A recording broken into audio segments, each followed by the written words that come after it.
Hello, everyone, and welcome to Fabled 42, where we build community through gaming, friendship, and chaos. I don't think that was the right order, though. Was that right? Man. Friendship, gaming, chaos. Well, chaos is always last, yes. No, it is chaos every time because we never say it in the same order. Yeah.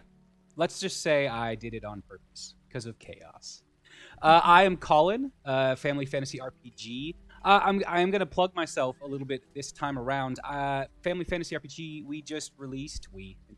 I just released the next kids game, the next kids PDF in my lineup at the Fairies of Mistglade. It's the Bullywug Bullies. It's a good game about bullying and all the fun lessons you want your kids to learn. So check it out on the website. I also updated the Heroes of Salon section of my website, so that was pretty fun. Let's get through some announcements. Hey, it's me. I'm up. Griffin Co. We love Griffin Co. Oh my god, they're the best. Why can't they see? Sorry, keep going. What? You're right. It just went because of my crazy delay.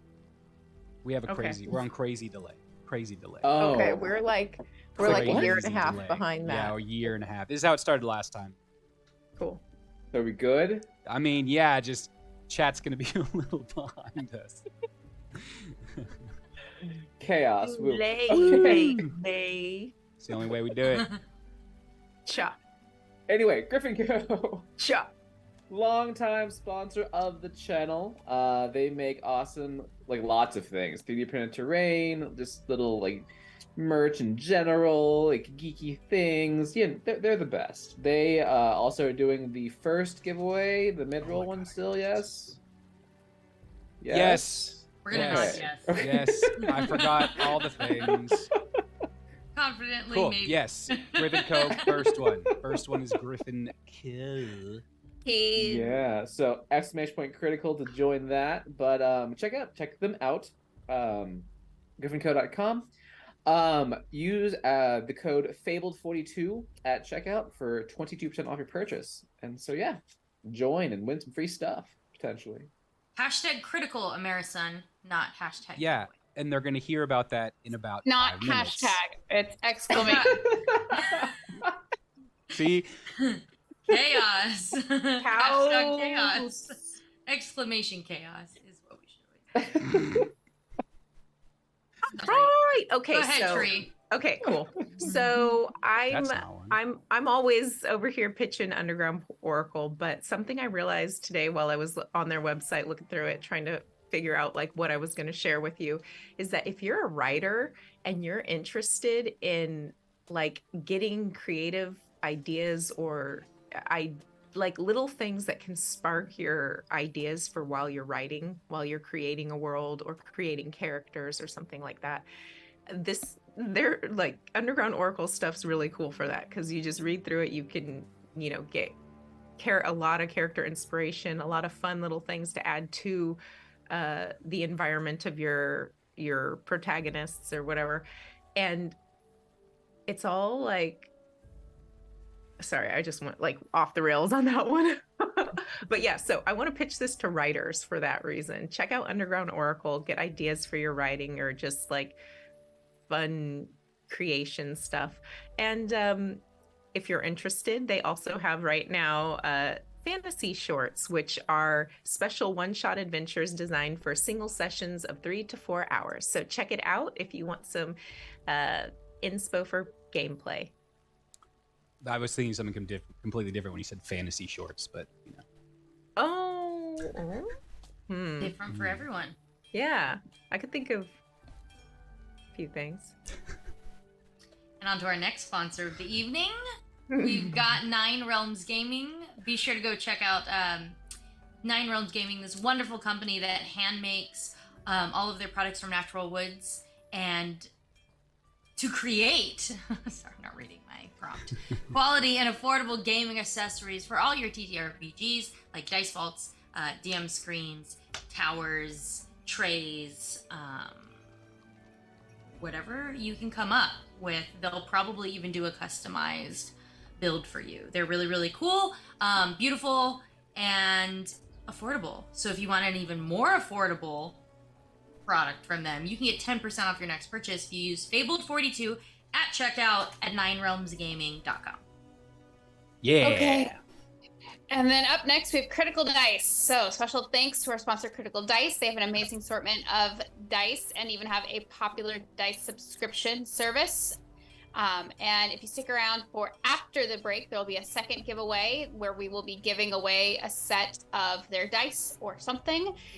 You have to win to find out. And again, it is !critical for both giveaways. Please note that our giveaways are for US and Canada only, excluding Quebec, including because of their giveaway laws. And please help support the channel by clicking on the link in the chat for 20% off all non-subscription items. And then I'm going to pretend to be stacked real fast. Ooh. Okay. Fable 42. Don't forget to start your week off here on Mondays at 6:30 p.m. Pacific with Crypt Creatures, our horror campaign DM'd by MZ Dusty, and Heroes of Salon on Wednesdays, because I'm pretty sure Duke City Chronicles and our Monster of the Week are both done with for now. But we have a new sci-fi adventure called The Search for Planet Azade. Is that, yeah? Stay tuned on our socials for when that campaign will be starting. We pride ourselves on a wide range of quality storytelling, and we are eager for you to join us on those adventures. Woo. Yes. So YouTube, guys, we are making a push. We are doing a big push for YouTube. We are at like 938 now subscribers on YouTube. We're getting up there. At 1,000, we're gonna do a big giveaway. I don't know how we're gonna do it yet. I feel like we should make it that you have to be subscribed to our YouTube to be entered in the giveaway. That seems fair. But it's going to be at the least, this is step one, because this is what I'm going to contribute, is one of the Wildspire miniatures sets, either the monsters or the townsfolk or the champions and animal companions, or even the new spellcraft one coming out, or the spellblades coming out. We'll figure it out. But please go subscribe to our YouTube. You can watch all of our shows there. Catch up on the campaign if you're new. We know what we need to do. We need to like put a list, like that's a project I'm gonna do. I'm gonna go through and like do a little list of our episodes and give a little tiny synopsis so people can do a quick dive into like what's been happening. Cool. Also, here. I heard a horse. Yeah, they have those here. No, never mind. Continue. In the music, in the background music. Yeah, like all of a sudden a horse clopped by, and anyways, it was just very. A pro. There it is. Are we? Am I lagging, or is that the same horse? Is that the same You horse? must have been the same horse. You just. He's just here around the block. He's just now. Wouldn't that be cool if in Sirenscape, like it went through all of y'all like at different times? That would be cool. really cool. Yeah, that'd be cool. If you subscribe here on Twitch, you can give away luck and inspiration to either me or the players to help us on this quest. Okay, those are announcements, and we have done them. So, yes? Okay, cool. We're going to play our intro video. It's not the new one yet. I'm sorry. Soon, hopefully soon. But we will be right back.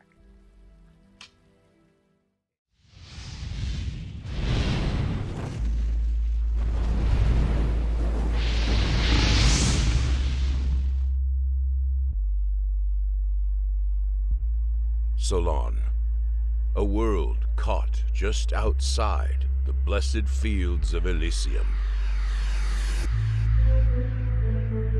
Home to the migrated Gardenals, celestial animal kin searching for adventure.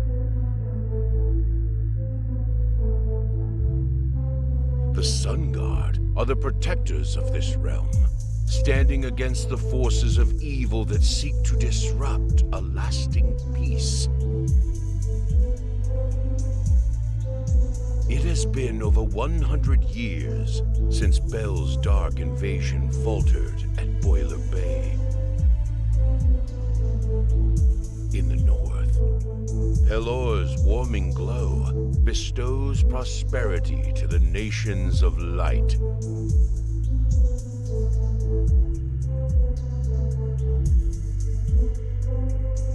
But in the south, a new story unfolds.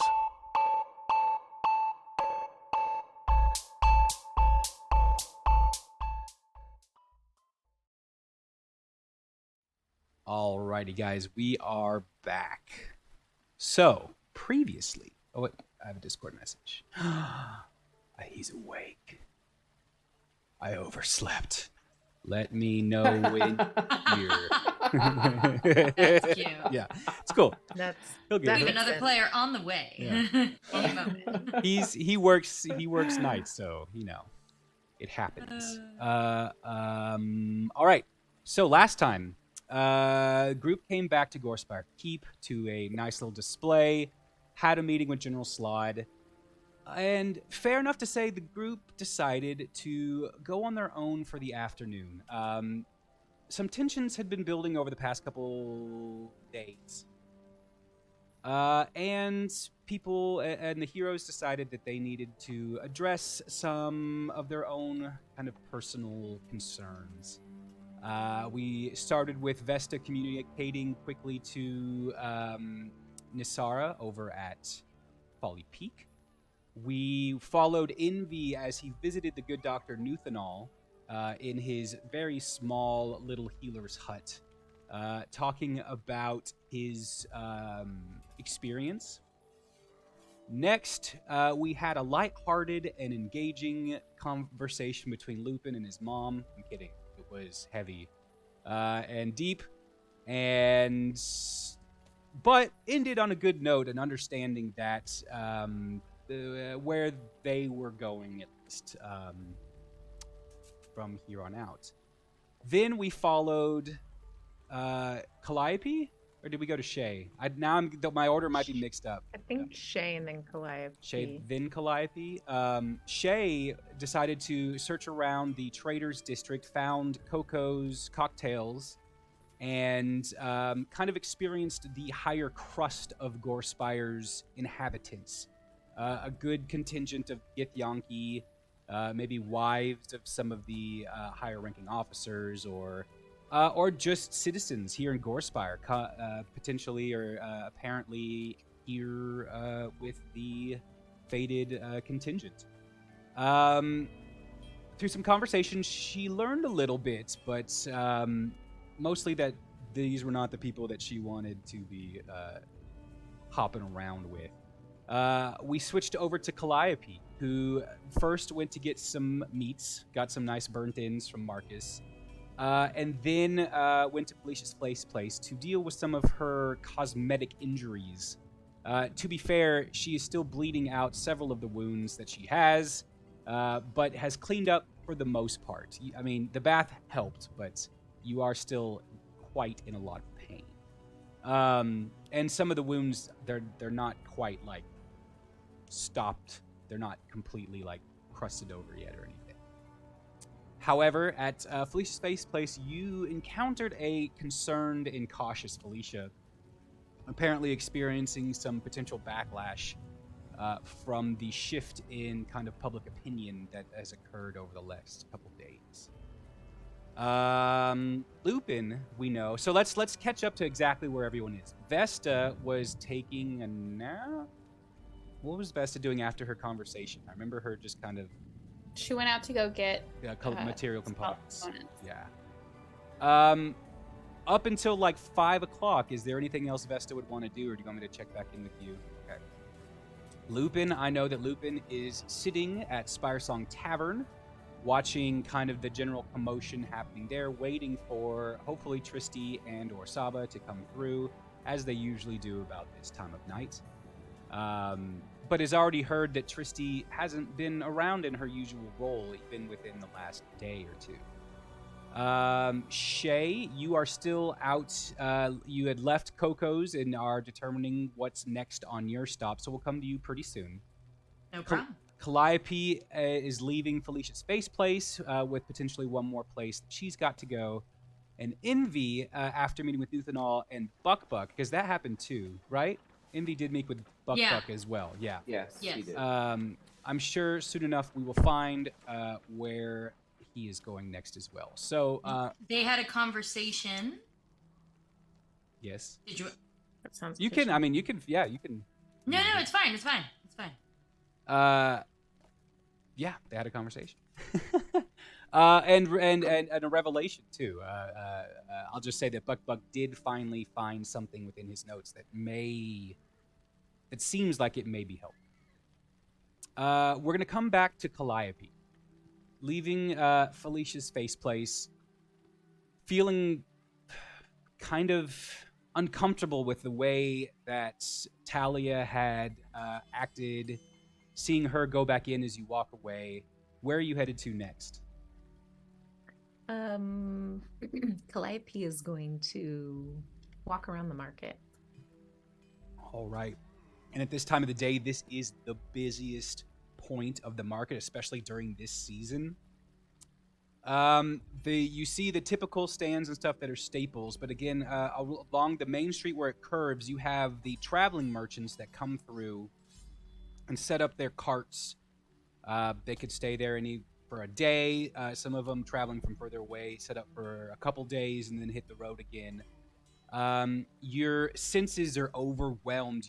You're walking through this market, and the first kind of part of it you hit are people with fires, small kind of really small controlled fires with large pans on top, and they're cooking up. There's a lot of cooking going on right now, selling of cooked and prepared foods, but still you're smelling a lot of tubers and potatoes, a lot of vegetables that are more like, there's a few like leafy vegetables like cabbage, but there's not so much a lot of herbs or anything. Peppers. You get the smell of all these sweet and spicy peppers, all sorts of combinations of peppers being sauteed and cooked with oil, and there's a lot of smells going around. And as you're walking, you're kind of picking them up, and there's one scent that catches you real familiar. It's like a spring onion that's very close to home for you. Something that grows out in the fields and the bogs of your home. Oh, Calliope loves her smells. So she's gonna kind of like follow it. Mm-hmm. You Not push. kind of like follow it. She's gonna follow it. Mm-hmm. You kind of push through a crowd that's kind of also been attracted to this area of cooking food. Like it's very concentrated. That they know that if they all kind of sit together cooking this food, the people that are hungry are going to come and choose something from it.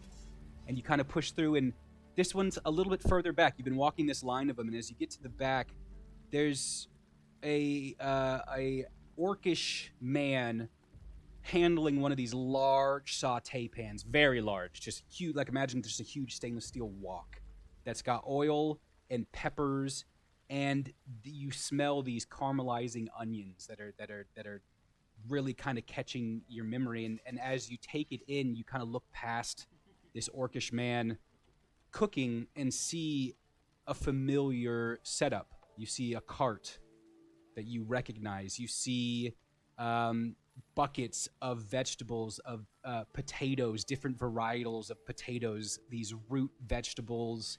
You see bundles of those spring onions that apparently have been now introduced into the cuisine nearby.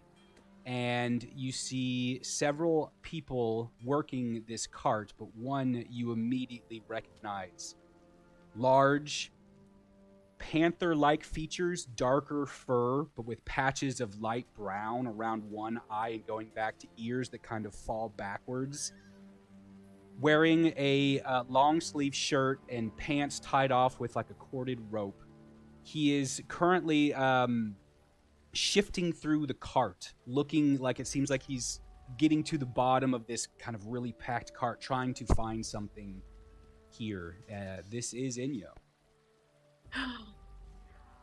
Okay, Calliope is going to walk up straight to him and Inyo.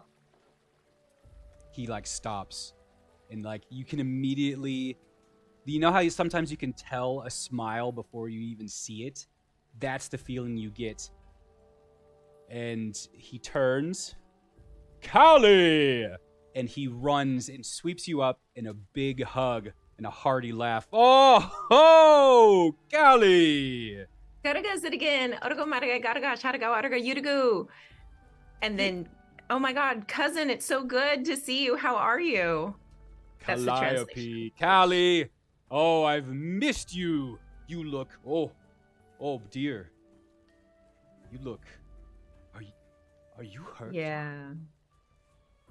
Where Orogo Kirige, but I guess translated. I'm okay, but yeah. My job's a little bit rough sometimes. Don't worry. Don't even worry about it. It's just I'm so glad to see you. I've come hoping that I would see you for a while. I mean, how long has it been? Way too long. Well, it's been years, but you knew I'd make it up this way eventually. And I hoped. I didn't know you were this far north. Yeah. I've have you heard of mailmen? Well, yes, I've seen the posts all over the towns we visit on our route. Isn't that just the neatest thing? Well, of course, we've gotten several of your great stories and letters. Oh. fact- What is it? Sugar. You should see next time you come through town.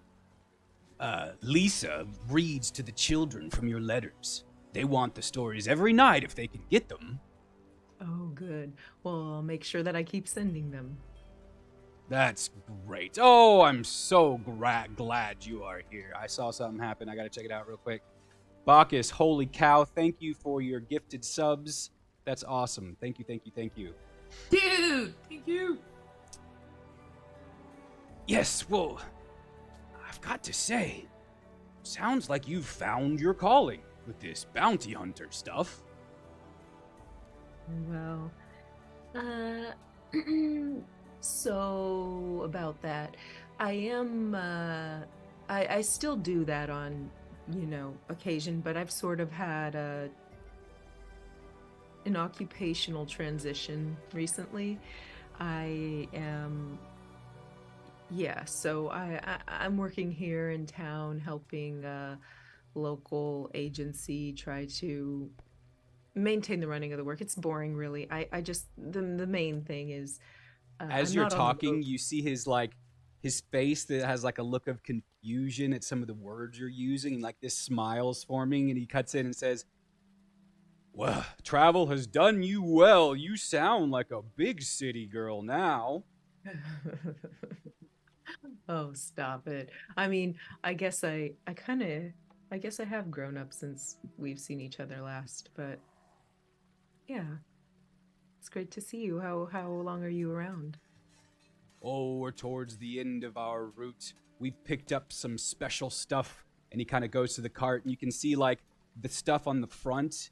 It is like, although there are some full bundles of the stuff, the potatoes and tubers, like half the cart is filled up with foods, different kinds of foods, not foods you're used to seeing. And apparently he explains that as he travels his routes, they pick up stuff to bring back to home region, or like, he'll bring some things to certain locations along the route. And he says, after here, we will turn back around and head back over to Torchpool, and then probably once more through Polstrom before we hit the bogs.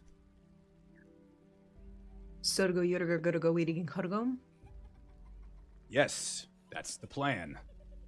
We've got to refresh. We got to get the next harvest. I hear that the gourds and pumpkins are going to be extra large this year.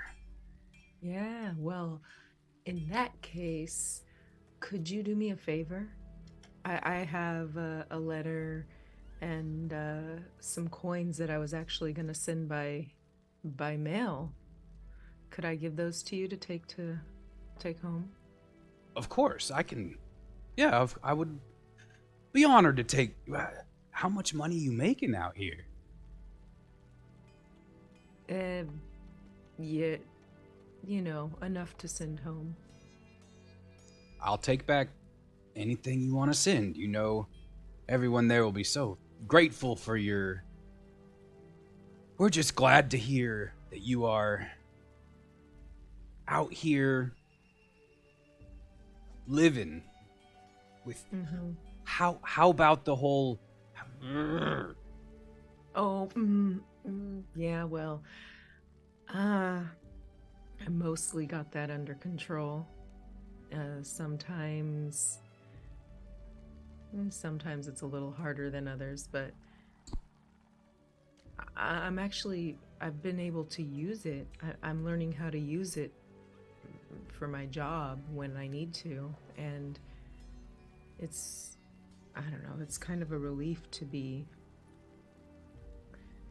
I guess, celebrated for something that I always saw as, I don't know. You know how hard it was for me when I first started dealing with that and just feeling like I was broken. But now I'm learning to channel it, and it's helping people. Callie, when you left, there was a lot of confusion. You know, those of us that love you, your family, we saw it for what it is. It's strength. You are strong. You're stronger than home. You need to be out here, out there. Some people were scared. Sue Lane, if you come back through, hold your hand because she's been talking. That I got bit of itch. Yeah, well, you know, I think that it's not about being too strong for home. Doesn't feel good not to fit in where you grew up, where the people you love live. I'm glad that you and the family were understanding, but I don't know, maybe Sulin isn't too wrong. No, she is. Everyone that knows you knows. She is.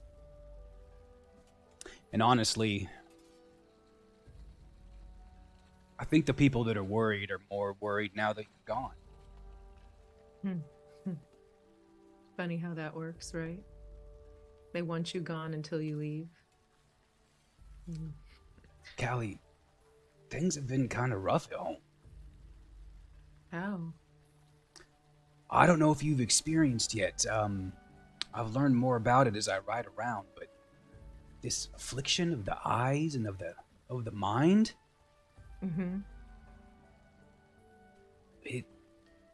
it's home now. It's there. Anyone in our...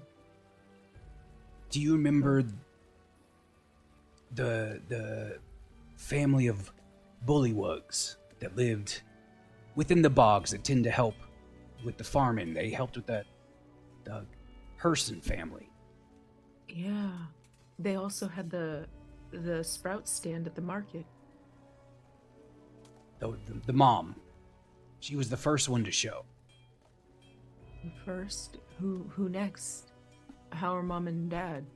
They're fine. It's been rare, but other towns too.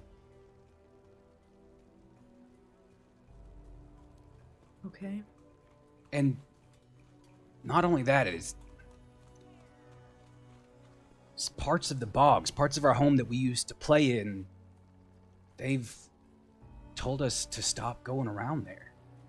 Parts of the bogs are to be avoided. Who's they?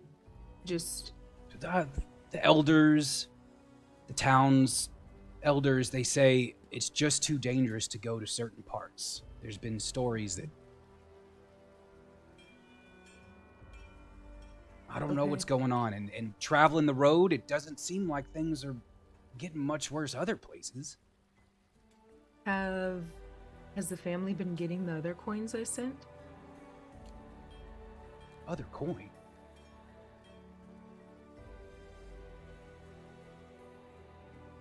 And Calliope immediately rages.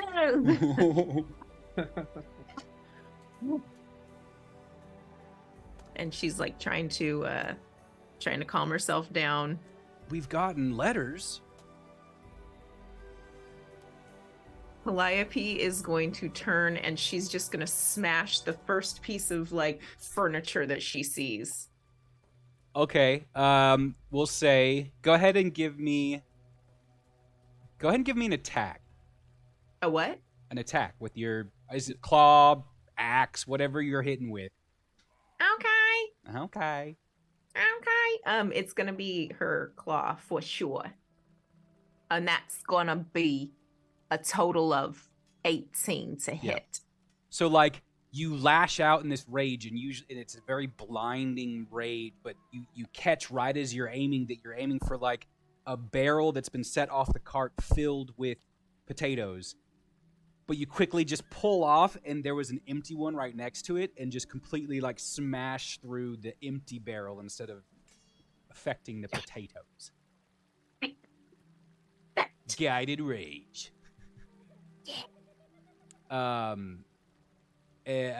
Like obviously you hear some and like some and like give me a perception check. Okay.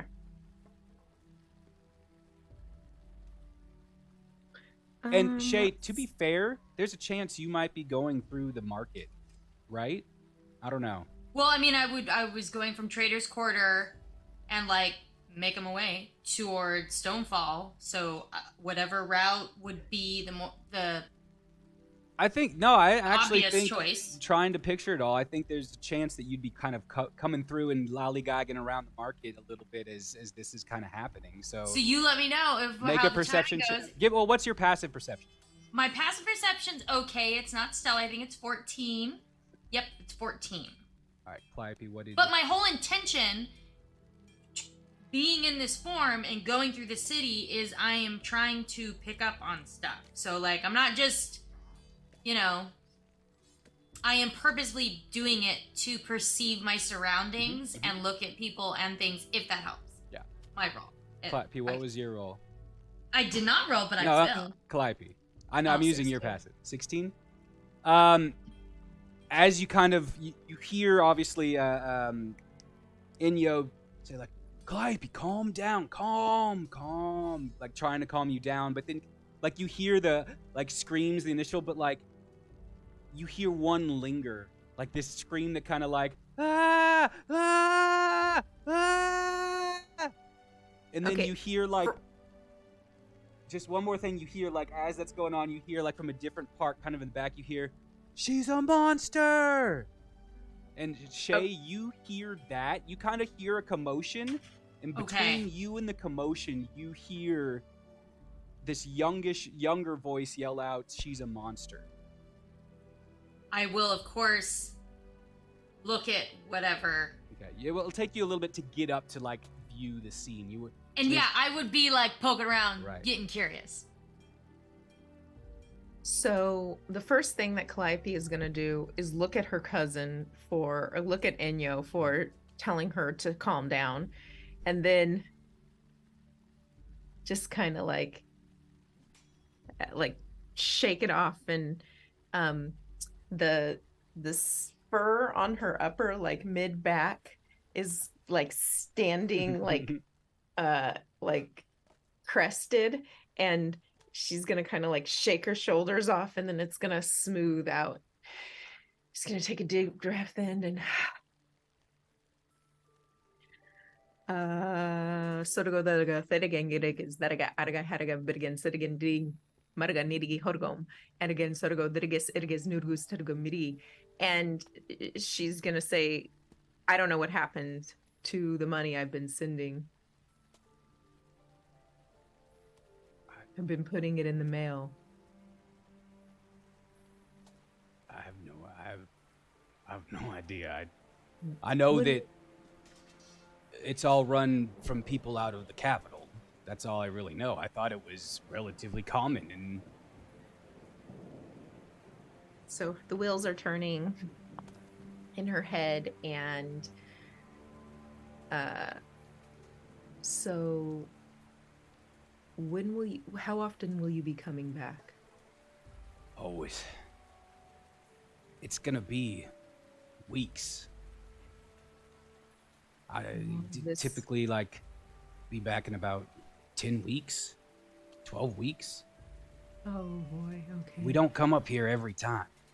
Just when we have the seasonal stuff that people up here pay good money for.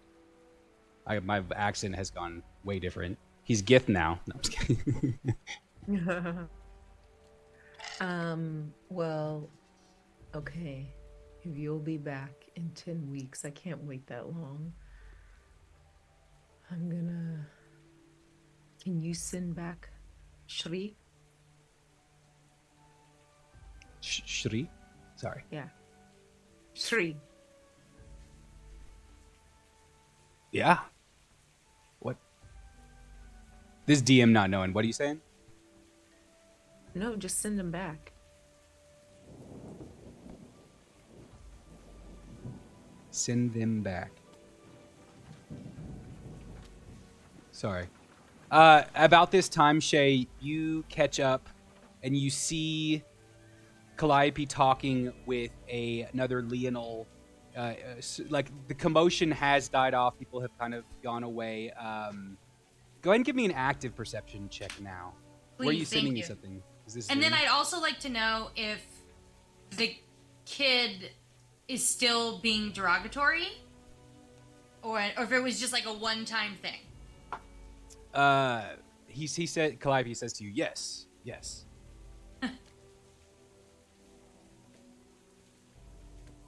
Oh, okay. Thank you. Okay.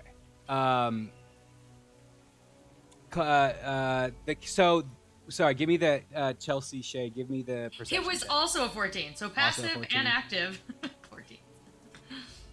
14. You catch just like the glimpse of feet scampering off, like running away from the area. You can pursue if you want. I'd be more interested in, like, so did I see Calliope? This is kind of happening at the same time. Like right when you get up there, you've been like, we're following the noise, but you also wanted to get up to the scene. You see Calliope talking. That's about like 20 feet away from you.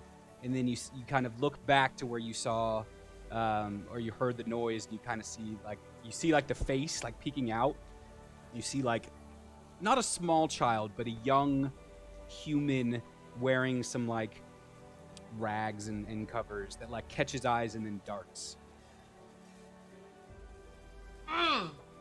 You're making it feel like I need to go after this kid, so I'm actually gonna roll because to have Shey decide which is more interesting to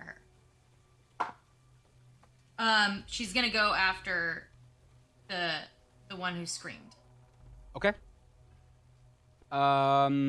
Okay, this is gonna get interesting now. So let's do. And she's trying to be not like cat, like she's not like running after, but she's trying to keep pace and like keep tabs is the word, I guess. We'll come back to you, Chelsea. So Thank you. I just want to clarify as a DM, you're asking come back to Shri, your other cousin, right? But are you saying to come back to home? Or bring... To come to visit Calliope here. You want Shri to come visit Clive. Okay. Thank you. I can tell her, she hasn't traveled that far before. No, She could come with us if it's... I need her to come sooner. I'll tell her, but it's a dangerous trek. She doesn't have to do it alone. Okay. I'm not asking of her anything that I don't believe she's capable of doing. Shirigi tried again with a get mirigi. Karaga maragan. Okay. Yeah, but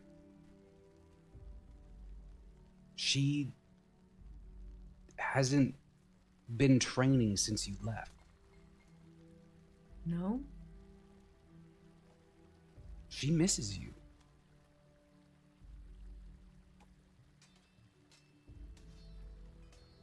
Well, I miss her too. That's why I want you to make sure. If I go and tell her to come, she will. Is there anyone you trust to travel with her?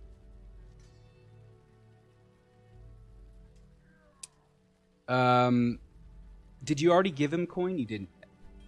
Not yet. Well, sure, there are some in town, but they would have to have a reason, an incentive to travel all this way. Calliope is going to hand over a bag of coins, and when she does, she says, "Forward daraga feria margali," and then she's going to pull out a little other satchel with some coins in it and take a few out and say, "Forward daraga gotta guide." Okay. Yeah. And he kind of looks at it and goes, "That's incentive, yeah. That I can make this work. I can near guarantee her protection up this way." Okay. Perfect. Thank you, and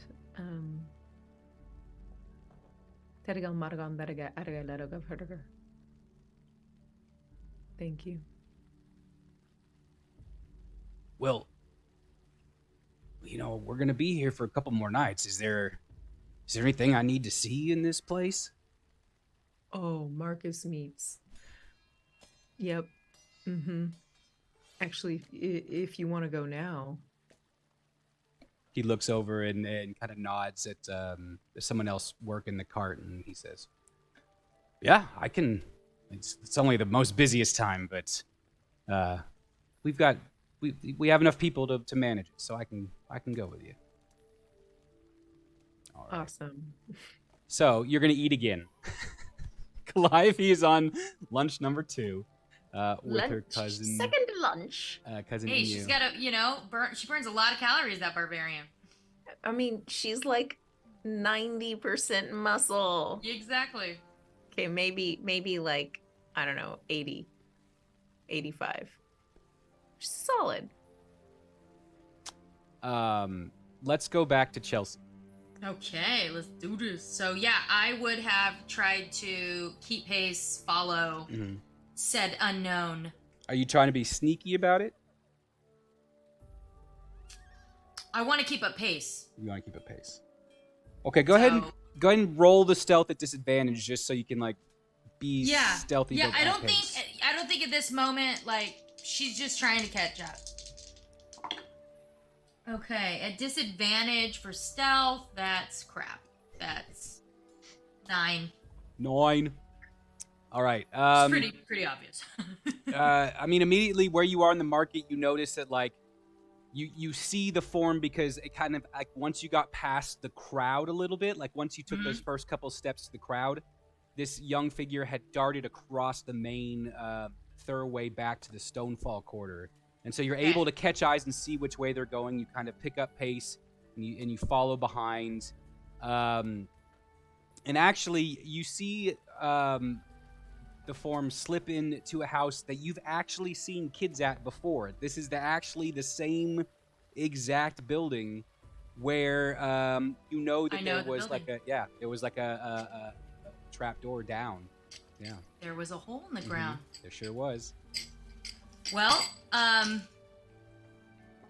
this point then, Shey, in Maggie's form still, is going to now, she wants to slip inside, but she would like to try to do it stealthily. Okay. Go ahead and give me another stealth check. Okay. 14. 14.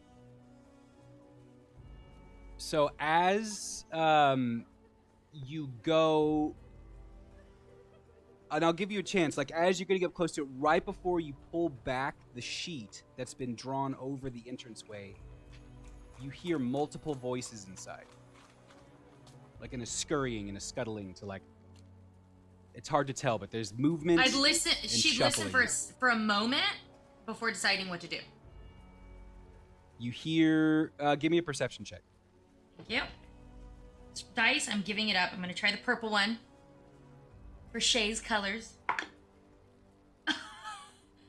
Something must have happened to make it really loud because she got a natural 1. Well, it's just the timing of it. You kind of like, right as you listen in, you hear a voice, young, say, I don't think anyone was following me. And you hear that, shh, shh.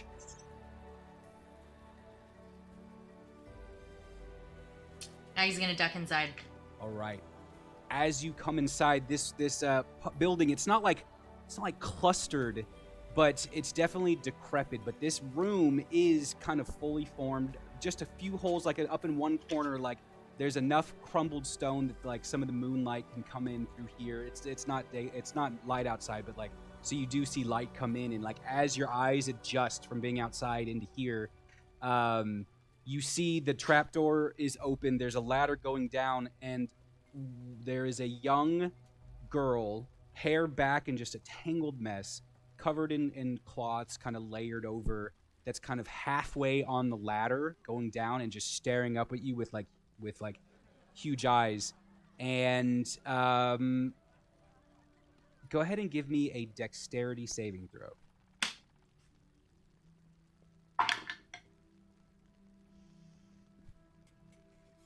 12.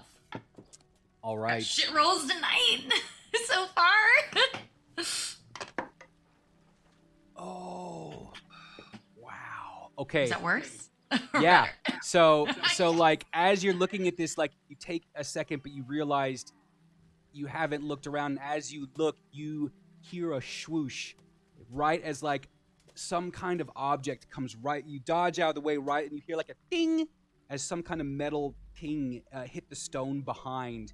And you look over, and there is a lengthy teenage human boy, scraggly blonde hair on top, wearing a long sleeve shirt that has a few stains and holes in it, pants tied off with like just not a rope belt, but just a rope.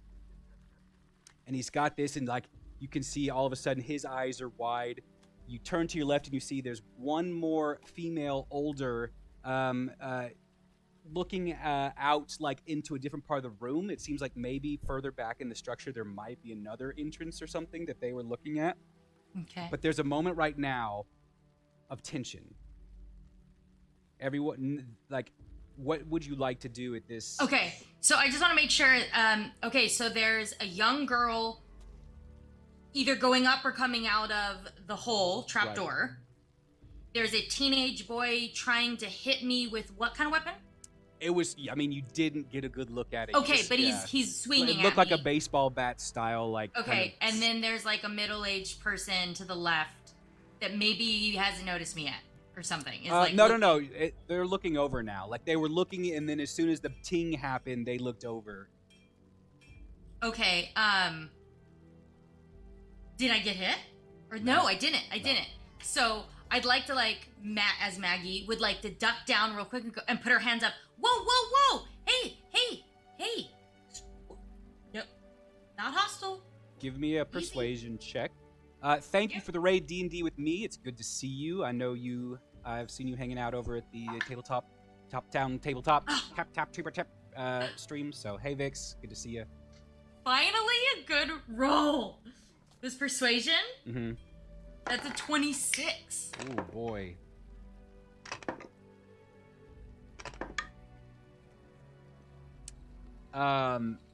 They all they're all like kind of stuck, but it's a slightly older. I wouldn't say middle age, but maybe like okay, low 20s. Not a female, kid. Brown hair. You see, it's actually got some curl to it, some like long curl that comes down. Her hair seems a little cleaner and a little nicer. And she like you see her reach for some kind of. She has the hilt of something right at her side, and she says, "You scared the living lights out of us." I'm sorry. I should have knocked, but I there's a sheet. I didn't really know how. What do you want? There's no reason for you to be here. I was told to come here. Oh yeah, by who? By Shaleia. Shaleia. She's the name of the girl from the first time we were here. Yeah, I believe you. It's either Shalayla or Shalaya. I have it right here. Yeah, I know where. I wrote it down too. Shalaya. Shalaya. Okay. Shalaya. Well, Shalaya shouldn't be telling anyone to come here or anywhere. Well, she didn't. She told me it was top secret, and she knows I need some help. But I can also help too, because I have skills. Okay, just to remind me and the crowd, part of your disguise in this outfit. I know you look very kind of homely. Is that the right word? I mean, you. Well, yeah, I chose modest. You chose I think the modest, but it wasn't like definitely wasn't rich, but wasn't like working class is what you're going for. Yes, yeah. Thank you. And remember, I think I chose the words lower middle class. So like, I'm definitely like not whatever that means in your world. Right. Well, that's the thing. Like, yeah, you asked like San Francisco what lower middle class right. is. You get a very different answer from like. And it was very plain, right? So I'm wearing the it was cloak, plain. Yeah, I remember. But a plain dress and not embellished jewelry, nothing like that. You see that her face scrunch up, and at this time, the boy has definitely like put the weapon down. He's not moving much. He's not talking. The little girl is just kind of frozen solid there in place. You see her look down for a second. Shh, hold on. And then a little bit older girl says again, "You don't look like you need help. You ain't got shit on your dress." So just because I like to take baths and make myself feel clean doesn't mean I don't need help, just like a lot of people. Well, if you can have a bath and look clean, what help do you need from us? There is a river outside the city. Pardon me if I decided I wanted to be a little presentable before I came over and took up Shalaya's offer. Give me a deception check. Okay. Yeah.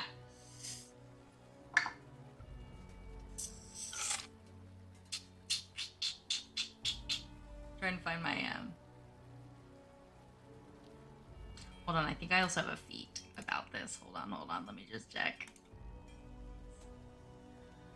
Hold on. Vix, they have great baths. I got to say, the bath game at Imran's Keep for these heroes, it's on point. Wait, what did you say? I'm sorry, I was reading.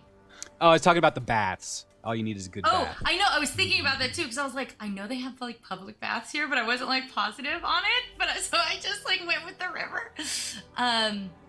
That is a.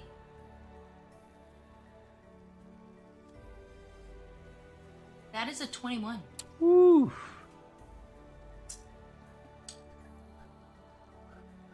Well, Shalaya's not here right now. Maybe you should come back with her. Well, I could, but I mean, there's 3 of you guys here right now. What about right now? Where do you want to go? Are you wanting to go down? Yeah, I mean, I'm already here.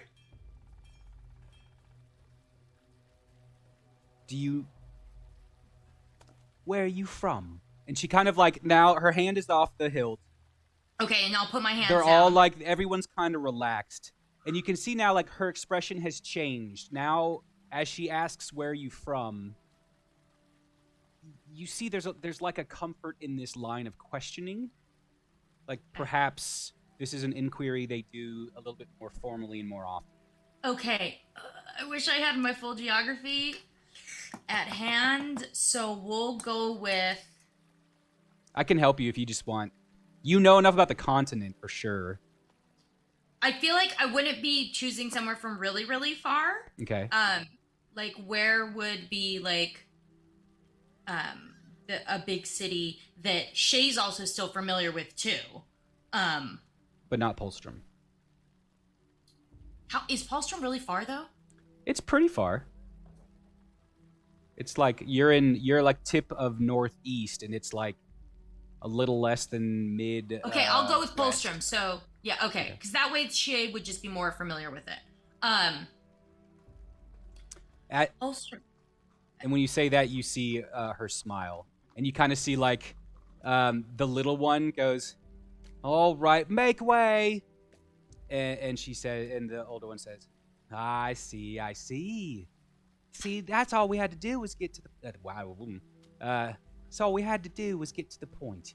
You have information. Shalea may have done right here." And then Shey/Maggie will turn to the kid who almost hit her when she's walking, and now that he's dropped his thing, and just go, "Well, I'm glad that you missed." And like kind of take a nod and like, silently like kind of like thank everybody. And as you do, like kind of the little girl laughs as she's like, actually she's pulled herself up and like opened the things to make room for you to go down. Okay. And the boy says, "No, I knew that I wasn't gonna hit you. I knew that you weren't hostile." All right. And turning back to the woman who looks a little cleaner, I'm gonna put out my hand and say, "Hi, I'm Maggie." She says, and, like introduce myself to the rest of them. Oh, cool. I gotta make up names, huh? She says, "Lataya." I always do everything phonetically when I write it out, so I can remember it. The little girl is, let's go with Mila. Cute. And the boy, he says, "They call me Tom Tom." Tom Tom. Boy. Quite an arm on you, Tom Tom.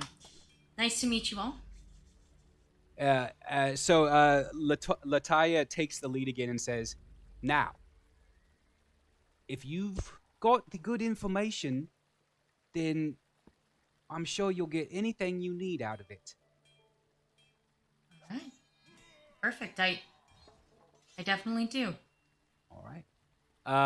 And as she leads you down, and you go into the tunnels under Gorespire Keep, you see like spots. Most of the tunnel is clear, but these like natural alcoves and stuff where you kind of get a peek as you come around corners and see 3-4 bed spaces in there around like a small campfire.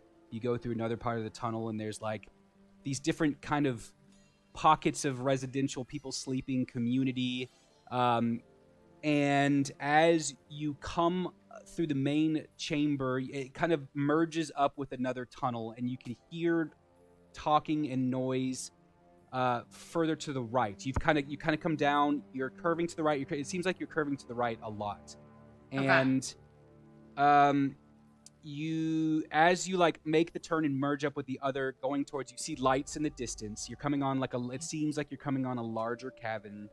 And as you come in, you see it is filled with 40, 50 people in here. You look up, and this cavern room is pretty tall, 30 feet, 40 feet up, and like as this like dome of stone, there's these constructed like rafters and like patios and balconies, some of them with pillows and rags, and some of them with like several kids kind of hanging out up there. Very Lost Boysy feel, with like some like rope connectors between some balconies, and like some ropes for climbing to get up to some other ones. Cool. Down at the bottom, are most people youthful? It looks like the majority. Yes. There's definitely there's a mixture of races in here, and some of the races like like Leonol, and I'd say there's like one Leonol. There's a few Lupinol, all dark furred, but not like as feral as ones you've seen. That definitely more humanistic Leonol in here, a little bit more domesticated. You see like another foxkin type person. You see a bird, an averil that's dark feathers, like crow raven appearance, just kind of perched up on one of the ledges, wearing like a monocle. And down at the bottom, you're hit with this smell. There is cooking happening in this chamber, and you look over, and there is would be one of the older, looking more in his like late 20s, very muscular, wearing like an apron, manning this like curved grill. It's basically like fire underneath with a huge thing of metal on top, and you can see like there's fish hung up on the back. There are rats also hung up on the back. And it seems that he is making essentially like street tacos. That seems to be some kind of like grain tortilla-like thing with some combination of peppers and meat. And he's and he's just cooking up this big meal. People are huddled around getting it. You can see that he's like there's definitely a lot happening at the station. This cook like a lot of the focus is around this cooking station. You can see that several trays seem to have like arrangements of these taco food things on them. It looks like it's not just cooking for the people right there. It looks like he's cooking a lot of food. Yeah, he's preparing like the night's meal or something, maybe. And as you enter, everyone kind of gets quiet as you kind of approach and see there in the back of the room, there is a single chair, kind of like a throne, disheveled, but like trying to look fancy. And sitting atop of it is a white Felis, little cat, about 2.5 feet tall, smushed face. And sitting next to him is this young girl, halfling. It's hard to tell how old she is. She has pink hair pulled back into 2 little ponytails. And she has very nice armor and a very large sword. And before we go away from you, because I want to pick up on some other people if they're around. For sure. No, I think this is a good put a pin in it type thing. As you kind of approach, flanked by the 3 misfits you met up top, you hear a voice seem to ring out through the chamber. Meow! What do we have here? Someone new, meow! Yep, there we go. That's gonna happen. But let's go away from that. Right. Calliope, are you there? Maybe not. Calliope is here. After Inyo, let's check in with people. After Inyo and Marcus meets, where would you want to go next? Snarf. After Marcus meets, I want to go to the area I work out in, which is like kind of behind the keep, and show my cousin my little makeshift gym. Okay, so still spending time with the cousin. Yeah, and that'll be probably it. Okay. Vesto, I think, is good. So Lupin, let's come back to you before we go on break. Hey, it's me. Hey, it's you. Hey, it's you. Doo-doo-doo-doo. All right. So you are sitting at the bar, and sure enough, after right as it's been quite a long time, where you're really starting to wonder if maybe you're just not gonna catch them here. Tristy and Saba both walk in and kind of immediately connect eyes with you. And Tristy walks up, and Saba goes and talks to Jillian real quick. And Tristy, as she approaches you, she gives you this nervous smile as she looks down and kind of gives you this check out this armor kind of thing, and she immediately tries to read your reaction. How do you react to that nervous smile? I would probably say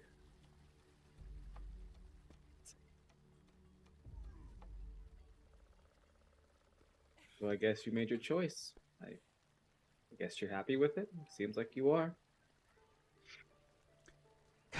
Lou, I can never tell if you're mad at me. You seem mad. Hold on. At least let us explain, okay? I mean, if this is what you want, it's not mad. Saba kind of looks over her and gives a nod and starts walking over. And apparently she was arranging a table. And so you guys have a table towards the back. One of those tables that has the curtains, those like sheer curtains that kind of go around it, offering a significant bit of privacy for those sitting at the table. And Tristy sits down, Saba sits down, and I'm assuming you. Yeah, probably. Yeah. Let me get my notes. I knew that you would probably be disappointed, but it wasn't that simple.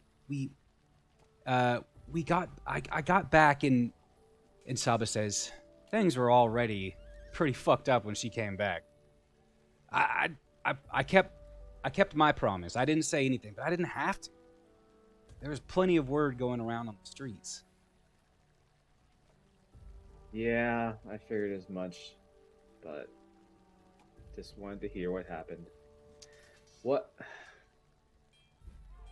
God damn, that's fucking speech. Well, but she kind of hesitates and says, "But I took what you said to heart." And let me explain. So I got back, and I wanted to tell Baraka, and Saba said, and I told her not to do it. And Tristy says, but then I convinced her that it was the best choice. So she came with me, and we confronted Baraka about our thought, the thought that someone had tried to trap or hijack or whatever my trial. And as soon as Saba said her name, Baraka immediately called her out on her actions. And once she confessed, Baraka slayed her right in front of both of us. She told me that I had done everything right. And that I deserved a spot in the Sisters. But I'd been thinking on the ride back with Buck the whole way that if you guys really are gonna save this place, perhaps I'll be the most help if I am right here. And then she says, Lupin, I'm scared. Baraka, and then Saba kind of like gives her a nudge with her leg, and she just goes like, and Tristy says, I have to tell him.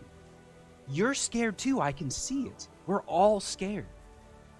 And Saba, like, you've known Saba for a while. And she's trying not to look at you. She's looking at Tristy, but then as she looks at you, like she glances over quickly and you see it in her eyes that she is nervous. And Tristy continues and says, all the stuff that's happened here, she's loving it. She sees this as a chance to really stick it to Havish, to really challenge the way this has been going, and she has hunger in her eyes. I don't know what it is. It's this uneasy confidence. And then Saba kind of steps in and says,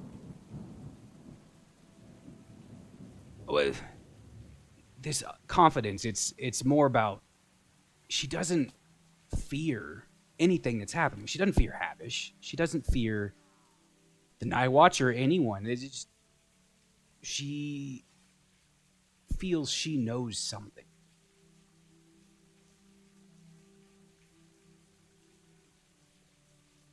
What does Baraka really want out of all of this? Just power? Like, Tristy says, well, the reason they're here is, yes, they are. Baraka is a acolyte of sorts, a priestess. It's her job to spread the word of Shar, to spread the faith, to gain followers, to build the faith. And that's what... It's almost as if she doesn't think that anything that happens here, that's been happening here, is going to change her ability to do that.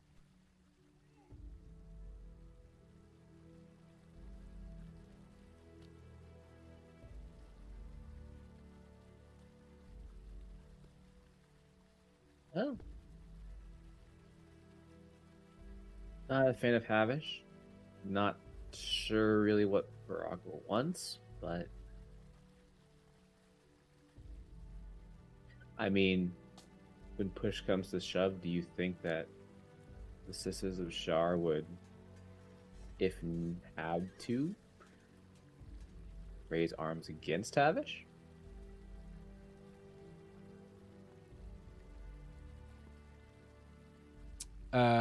Saba says, I mean, I would think so, because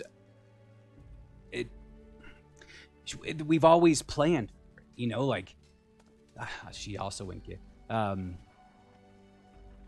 it's always been part of our preparedness to be ready for that. And in fact, I think she's probably more concerned of that as an outcome than before, seeing as she called for us to be in our armor.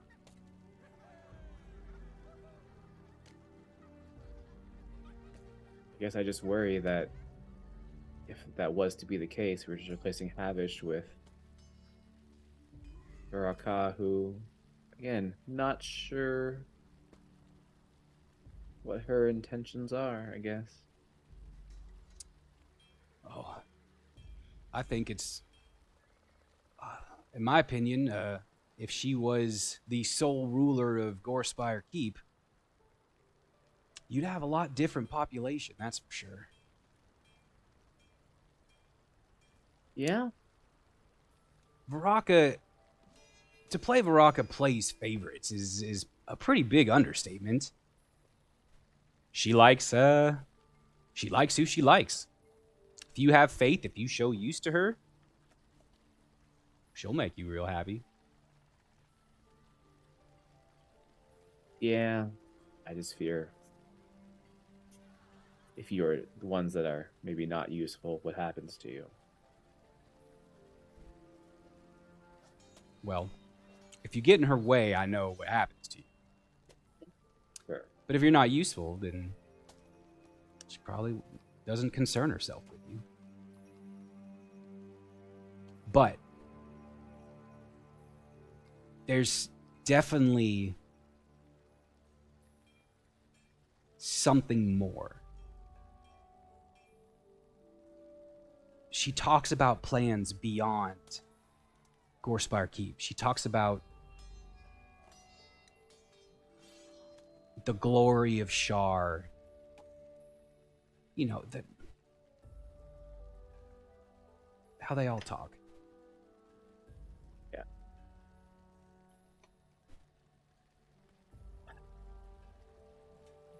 Well, for what it's worth, Saba, thank you for keeping your promise. And you seem happy with what you've done, Tristy. So, once again, not anger. I wish... I hope this all works out in the end, I suppose. So, you're going to stay in town for a while? Well, yeah, I think that's best until it's not. I mean, again, you have a life that if you want to live, you totally can. If you want to go back, you've done what you set out to do. Yeah, but I'm not ready to go back to Polstrom yet. I'm not ready.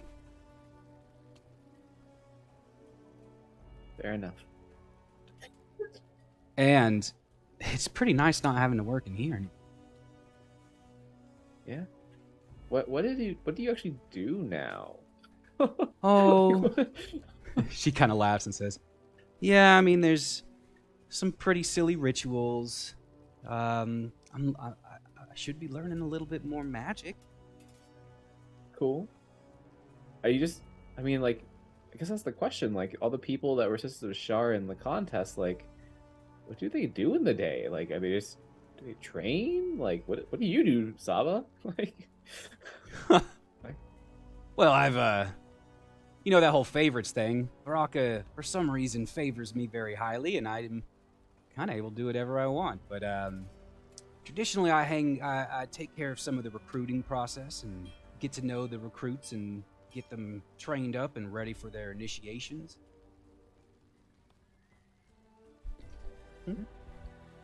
best you guys can get it, I guess. Okay. Well, I guess if you hear anything that might be of note, keep me aware. For now, I'll still be working for Havish, doing things. So, look at us. How the fuck did we end up here? We're gonna come back to this point. I have a bloody nose emergency that I need to go take care of real quick, and it's a good time for our break. Usually I'd wait until we had a little bit smoother of a break point, but we'll come back right to this point as Lupin finishes his conversation up, and then we will continue. Guys, 10 minutes is what we need, and we will be right back, and we'll do our giveaway. Exclamation mark, critical. Critical, yes. That is the one. I was worried you were going to say it. All right, guys, we'll be right back. She'll be here. Stacks? Yeah, you know, that means he was Is he really just not tired. showing up? I feel like he's not showing No, up. he's not coming now. It's so he's not here. uncharacteristic. It is, but you know, he needs the sleep because he's still gonna have to go to work if I had to guess. Yes. Right? Yeah. Okay. Let's do the giveaway. Exclamation critical if you have not done it yet. Give away. Give away. Yeah. Okay. Let's see what we got. Oh yeah. Thank you. Shuri walked away and forgot to mute her microphone. What happened? Nothing. We're back. You just And you didn't mute so we could hear you.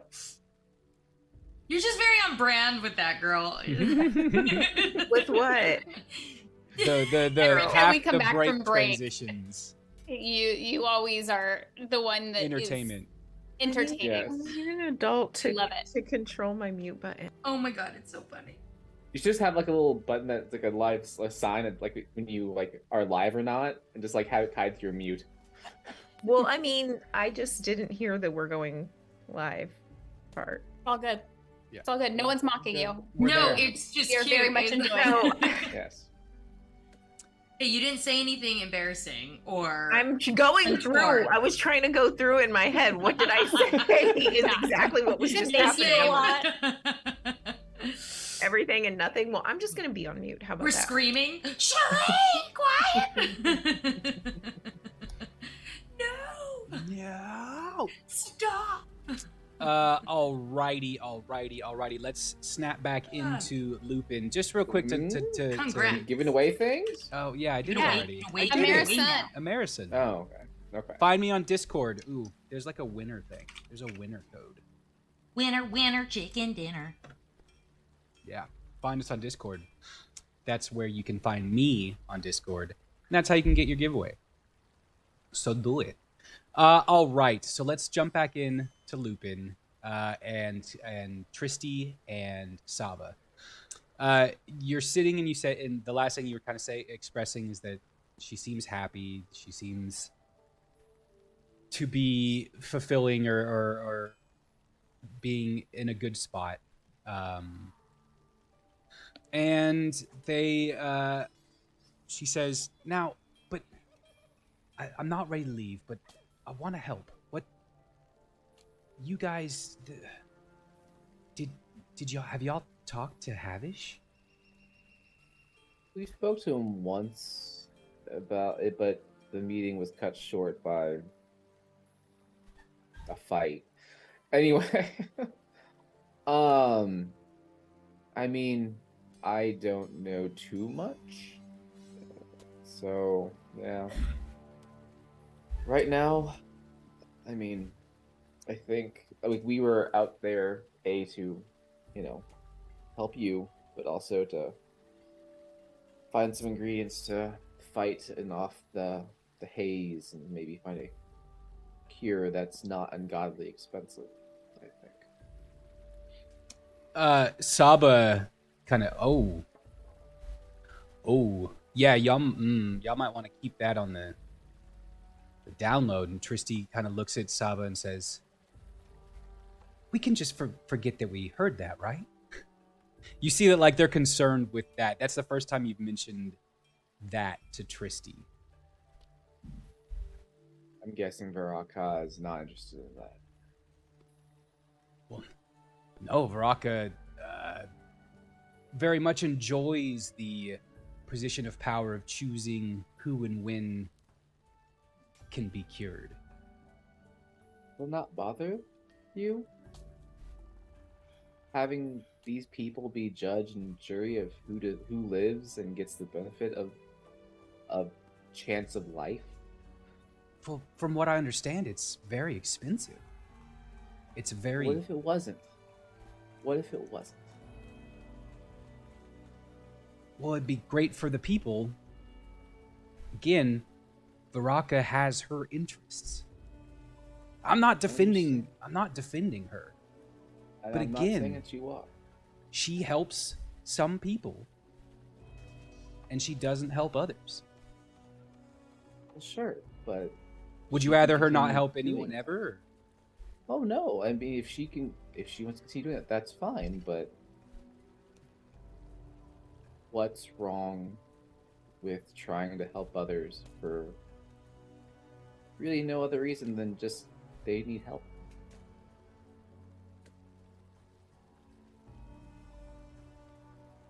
Well, perhaps you're right. I mean, we really don't know what her true aims are. Perhaps it won't be as bad as it could be. I mean, push comes to shove. I mean, you work for Baraka, and you need to do what you need to do. But again, I'm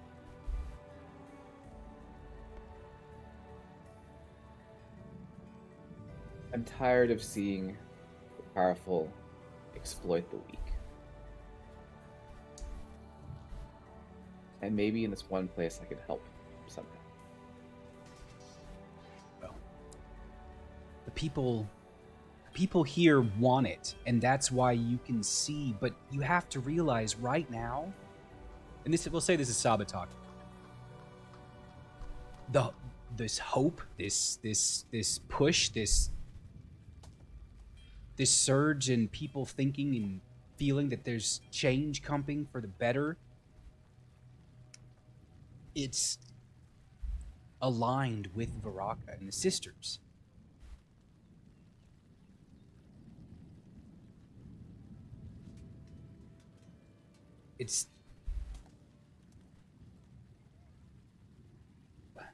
If we're going to make a change here, how is that going to work?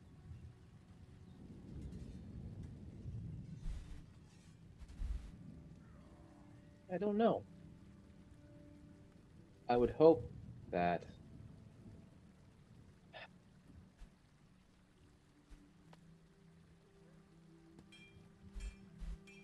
in my ideal situation, I would hope to keep the checks and balances of the various groups there.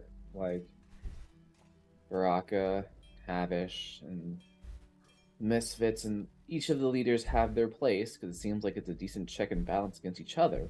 But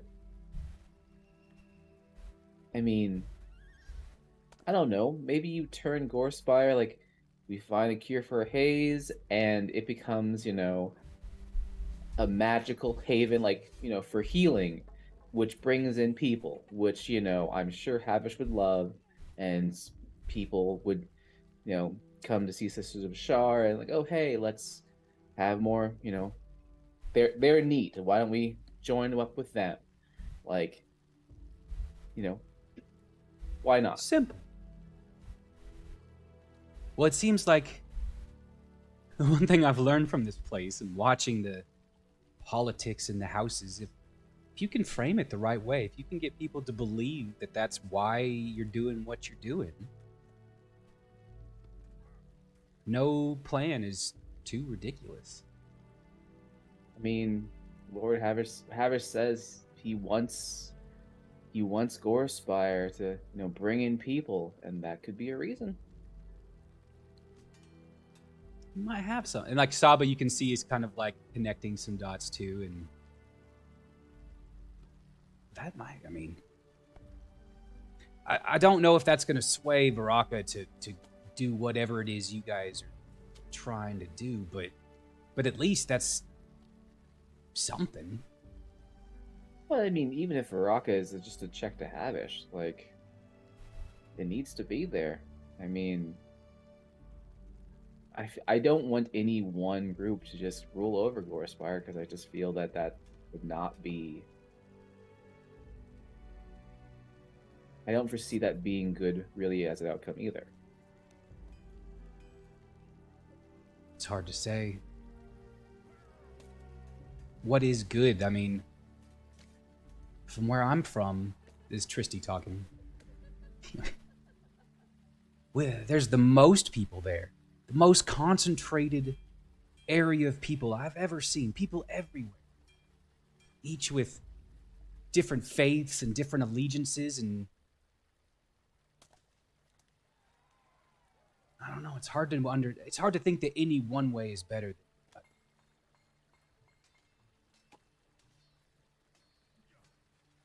Right. I mean, again,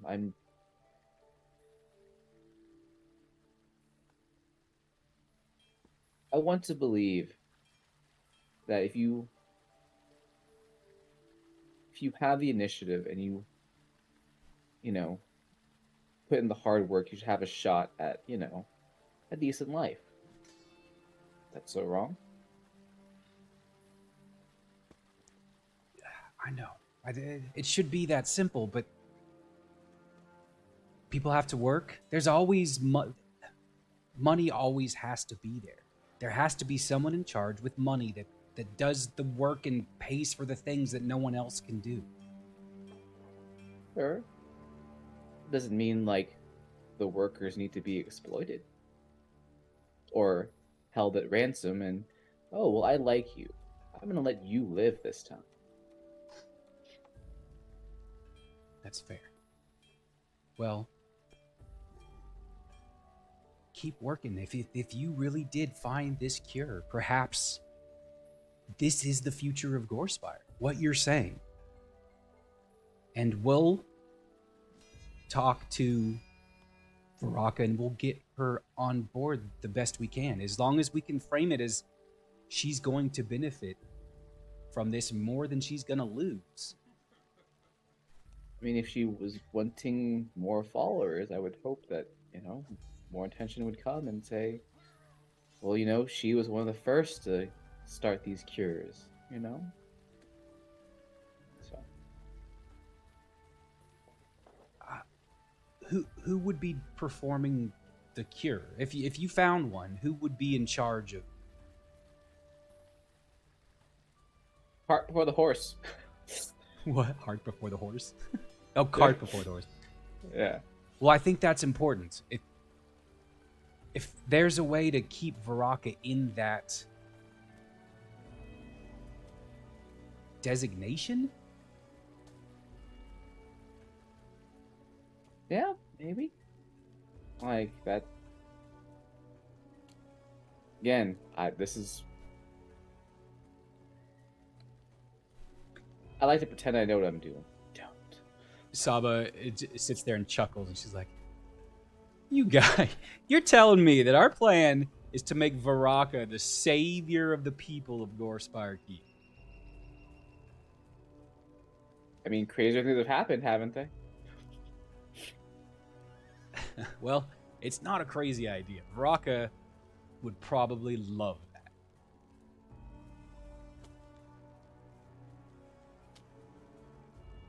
I don't know. Maybe it's crazy drunk / almost death talk. I don't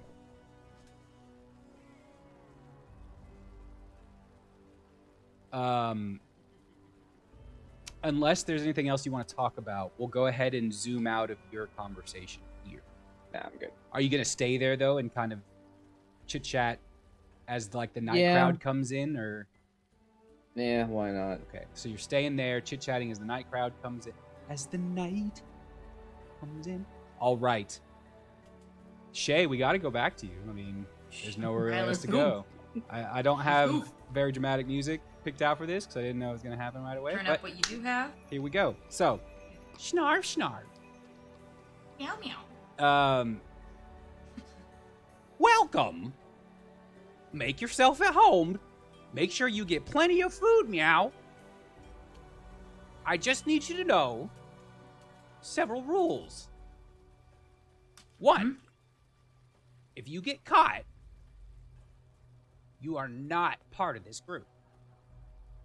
No getting caught. 2, if you get caught, there is nothing I can do to help you out.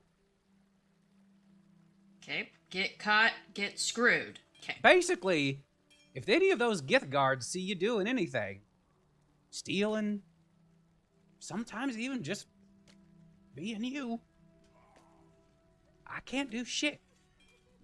I'm on my own. If I get caught.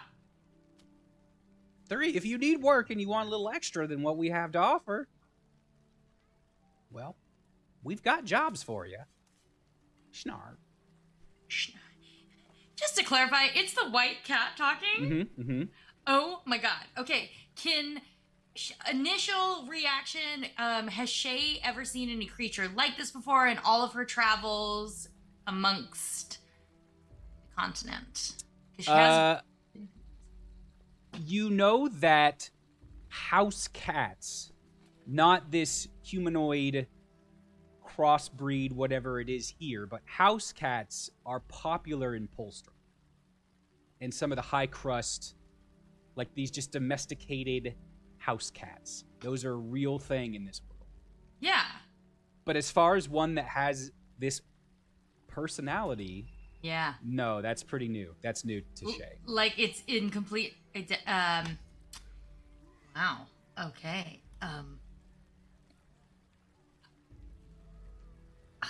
I apologize. My name is Maggie.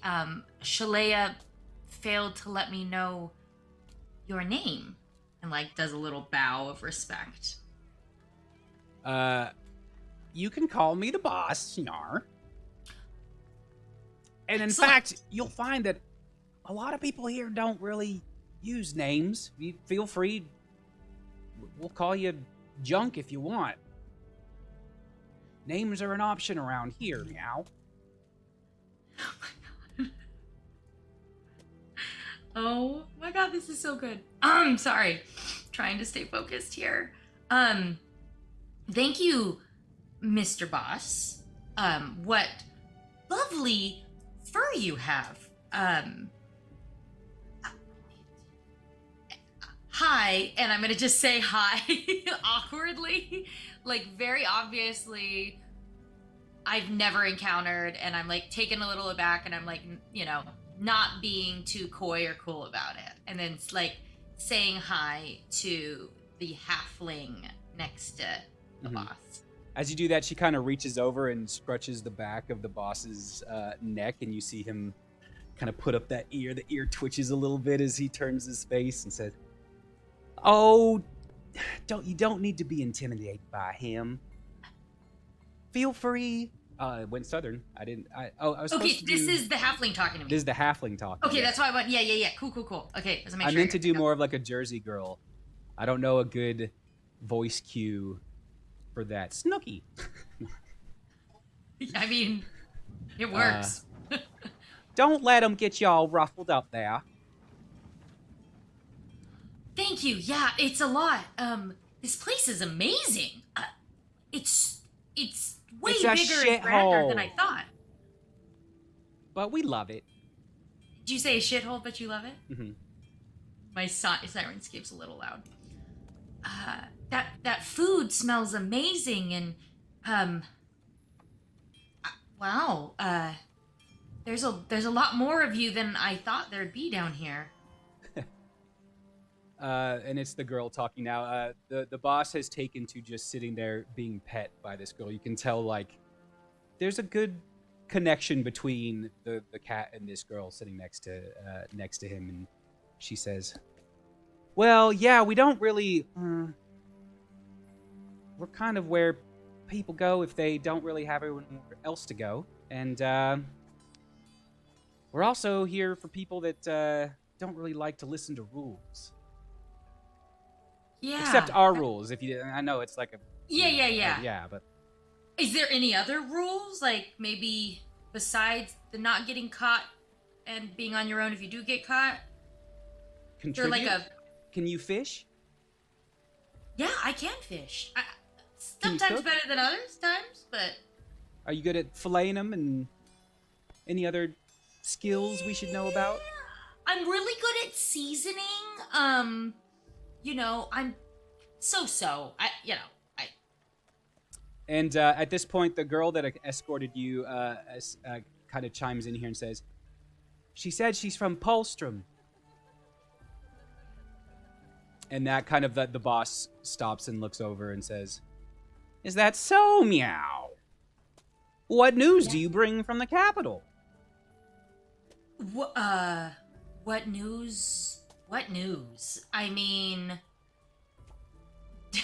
do I have anything that, like, anything exciting or out of the ordinary that, like...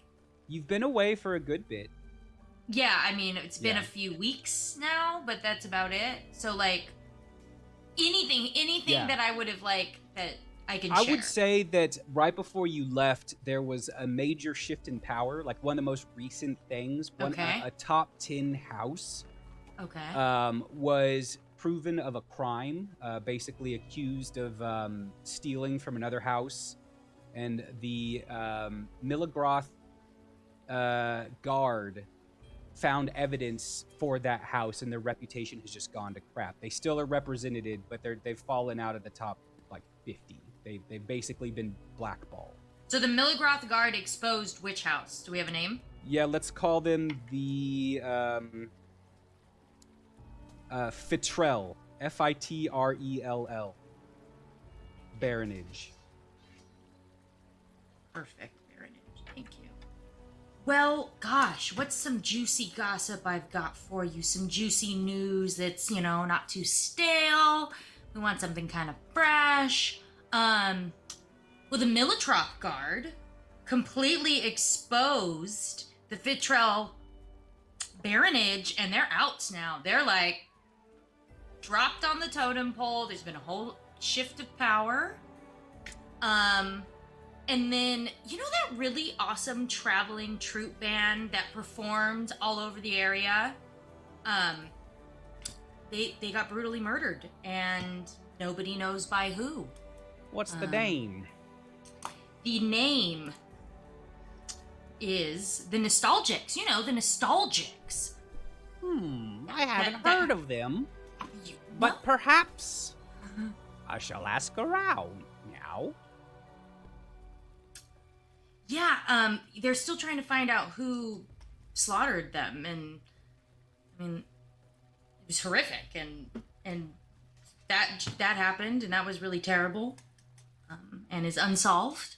So I've got that. When you mention the Fitrell thing, he does react and says, kind of laughs with his weird cat laugh. Oh, I knew it. I knew they'd get themselves in trouble, Meow. They're always poking around. They were never really that good at it, though. Clearly not. I mean, they were exposed so easily. And they dropped so quickly. I mean, you obviously don't have a lot of clout if you just drop out that so quick. Whoa. Well, that is good news. That's good news. That's good news. I know some people that would be interested in that. How long ago did this happen? Gosh, a few weeks? Maybe a month? Go ahead. Go ahead and give me... I'm going to backtrack a little bit. Give me a persuasion check first. Yeah. And then a deception check about Okay. a few weeks. Okay. Is that what you told me, or did I misspeak? It doesn't matter. It's been more than a few weeks since you left Polstrom. Okay. Yeah. Because I didn't know how long it took me to travel. Right. Yeah. Okay, so the first one, the persuasion roll is a 21. Okay. And then we didn't do deception.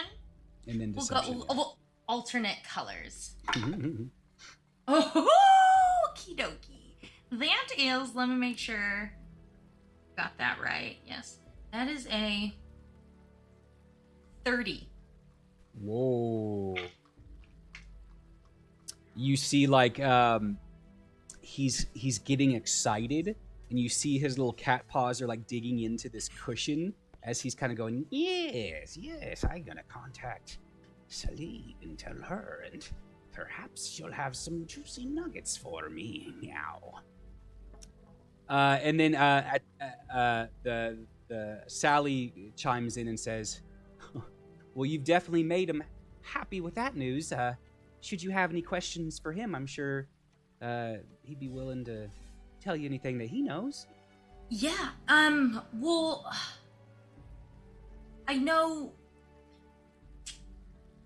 I'm looking for work and food and shelter and somewhere to put up my feet, you know, while I'm here and stuff. But I know how to work for what I need. So if there's more that I can do, I might have some contacts still that I can get a hold of in Polstrom or other areas, perhaps. I'm pretty good at gathering intel, if that's what you're looking for.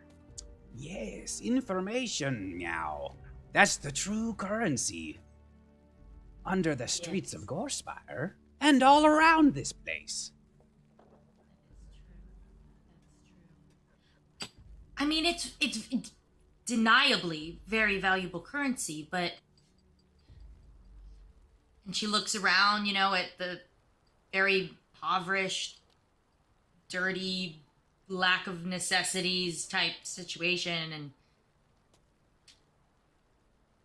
wouldn't it be more beneficial to gain other types of things that you need? I mean, why placing such an importance on just information when there's other things you clearly need? For the things that we need that isn't information now, that's the stuff that will get us caught. Sure, we can work the docks in Sunrise, and we've got people working some of the shops all around town, and some people here hold a decent job, but it never gets them very far. Anything we get our hands on, we use to help us out and to gain more information.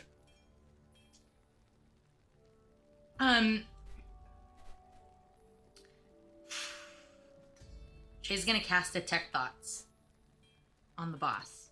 Okay, is there components to this spell? That's a great question. A copper piece. No, but I mean like somatic or Oh, verbal? yeah, sorry. It's all of the above. So it's vocal, somatic, and material. Okay.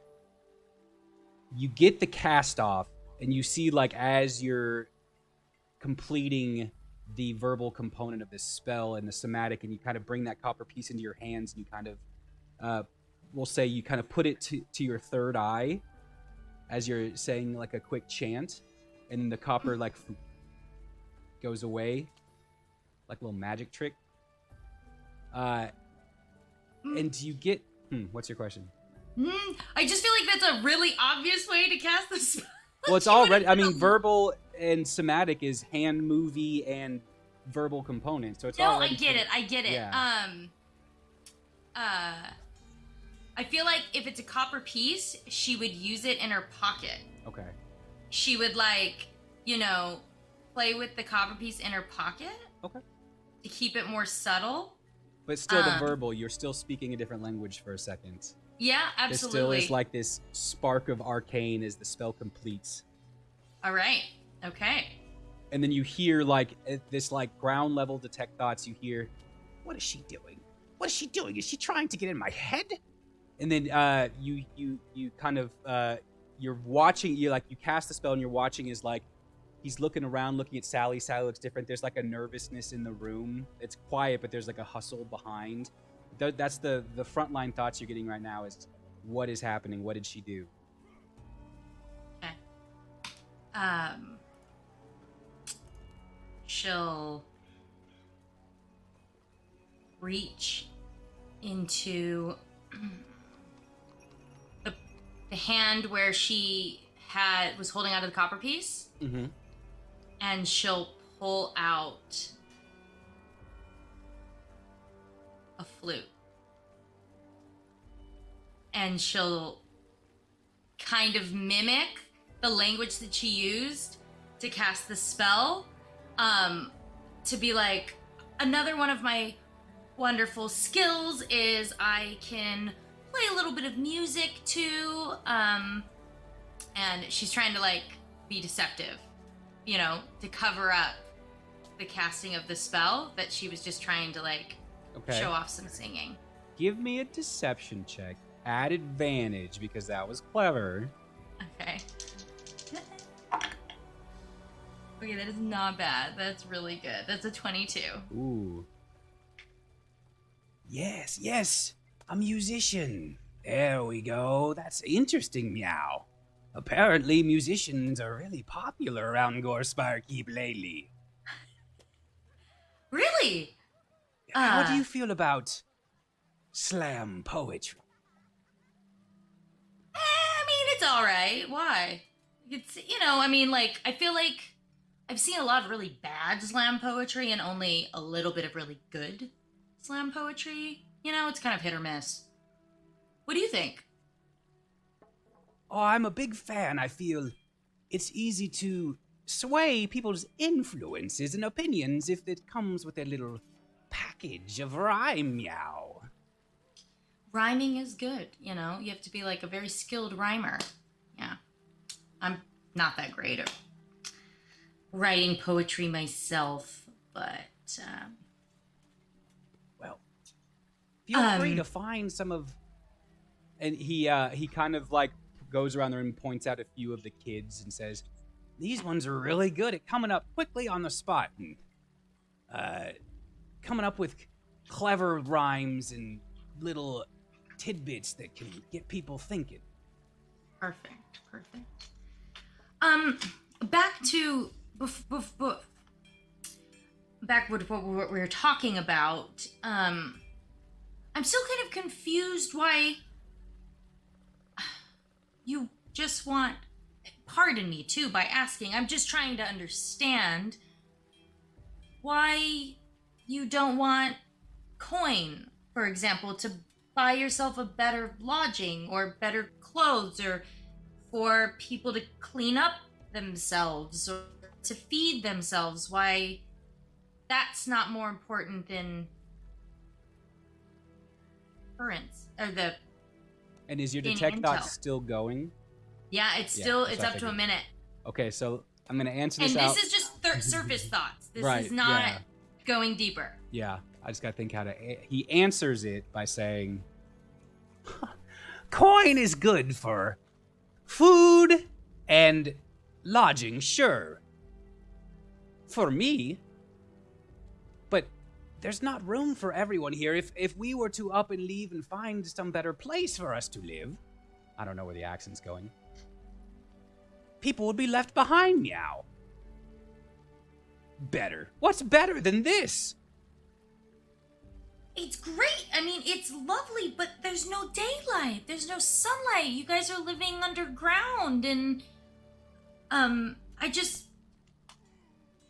would think that you would want to improve your living situation and those that you care about. Come walk with me. And he takes you, Sally comes along. That's her name? Okay. Yeah. Sally. As you three kind of take to the tunnel, you hear the commotion and kind of like there was other musicians in there, like kids with sticks and like a steel drum type instrument.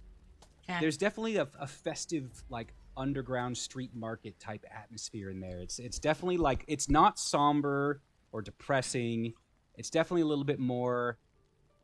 It's definitely a little bit more festive in there.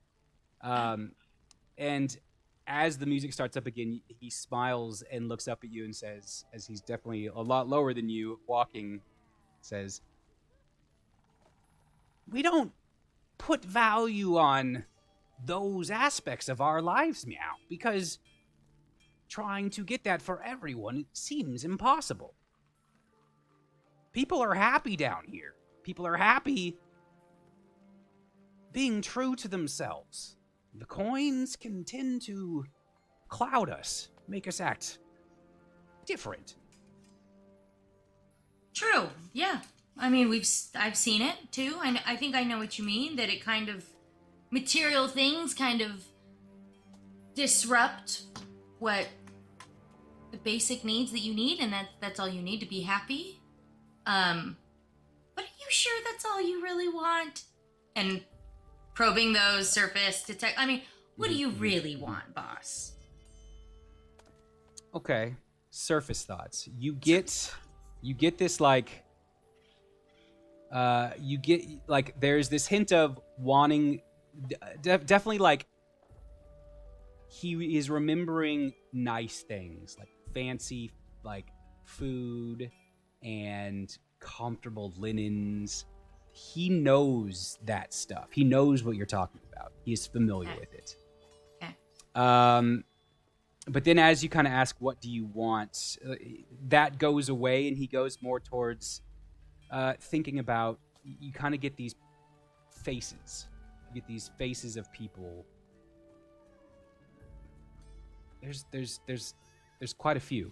His mind is going through kind of like a grouping of people that like these memories he has are usually like either disconnected of like kind of traumatic, like hearing them being dragged away or like screaming, or more like memorable of like them laughing at a joke, or but people, he's like remembering people as he says, "We're just trying to do the best out here. Sure, if I could get the kind of money to make that kind of change, I would do it, but once I start helping one person or another person, there's always someone else to help, meow." Especially the afflicted. They need a lot of help. And we do our best. And it kind of at that point, he comes out and you started to hear the sound of waves crashing. And you come to this where the tunnel actually dead ends into like a cave. You kind of look up, you're right near the bridge that crosses over into Gorespire Keep. And you look out and scattered across the rocks, you see more misfits fishing along the shore. Like some of them have a bucket and they're looking for crabs along the rocks. And there's some definitely fishing out there. And you see like nets or lines strung up with catches of fish. And he says, "We have gotten quite good at keeping a steady income of food headed up to the surface for them. It's kind of the only thing we have to offer them, meow." The food for the afflicted? That's right. Do you ever work with the lost? I mean, they seem to be doing a lot for those that are in need and the afflicted as well. Well, yes, we work best with the lost. They help us find new structures to build our tunnels. They keep their mouths closed when we are conducting business throughout the town. Got it. And they help us stand up to Lord Havish. Yeah, I've heard some not so great things about that guy. He seems like a questionable character.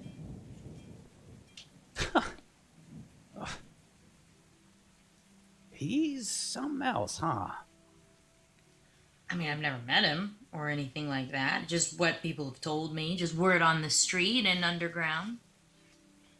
Well, he doesn't pay me too much mind. He feels that... Seems that as long as he's able to capture up any of my crew that finds themselves in trouble, seems to keep him happy enough. There was, actually, there was a rumor that some of the misfits actually attacked the Enron's Keep. I mean, soldiers, there was like a talk of a machine. It was this entire, planned strategic attack.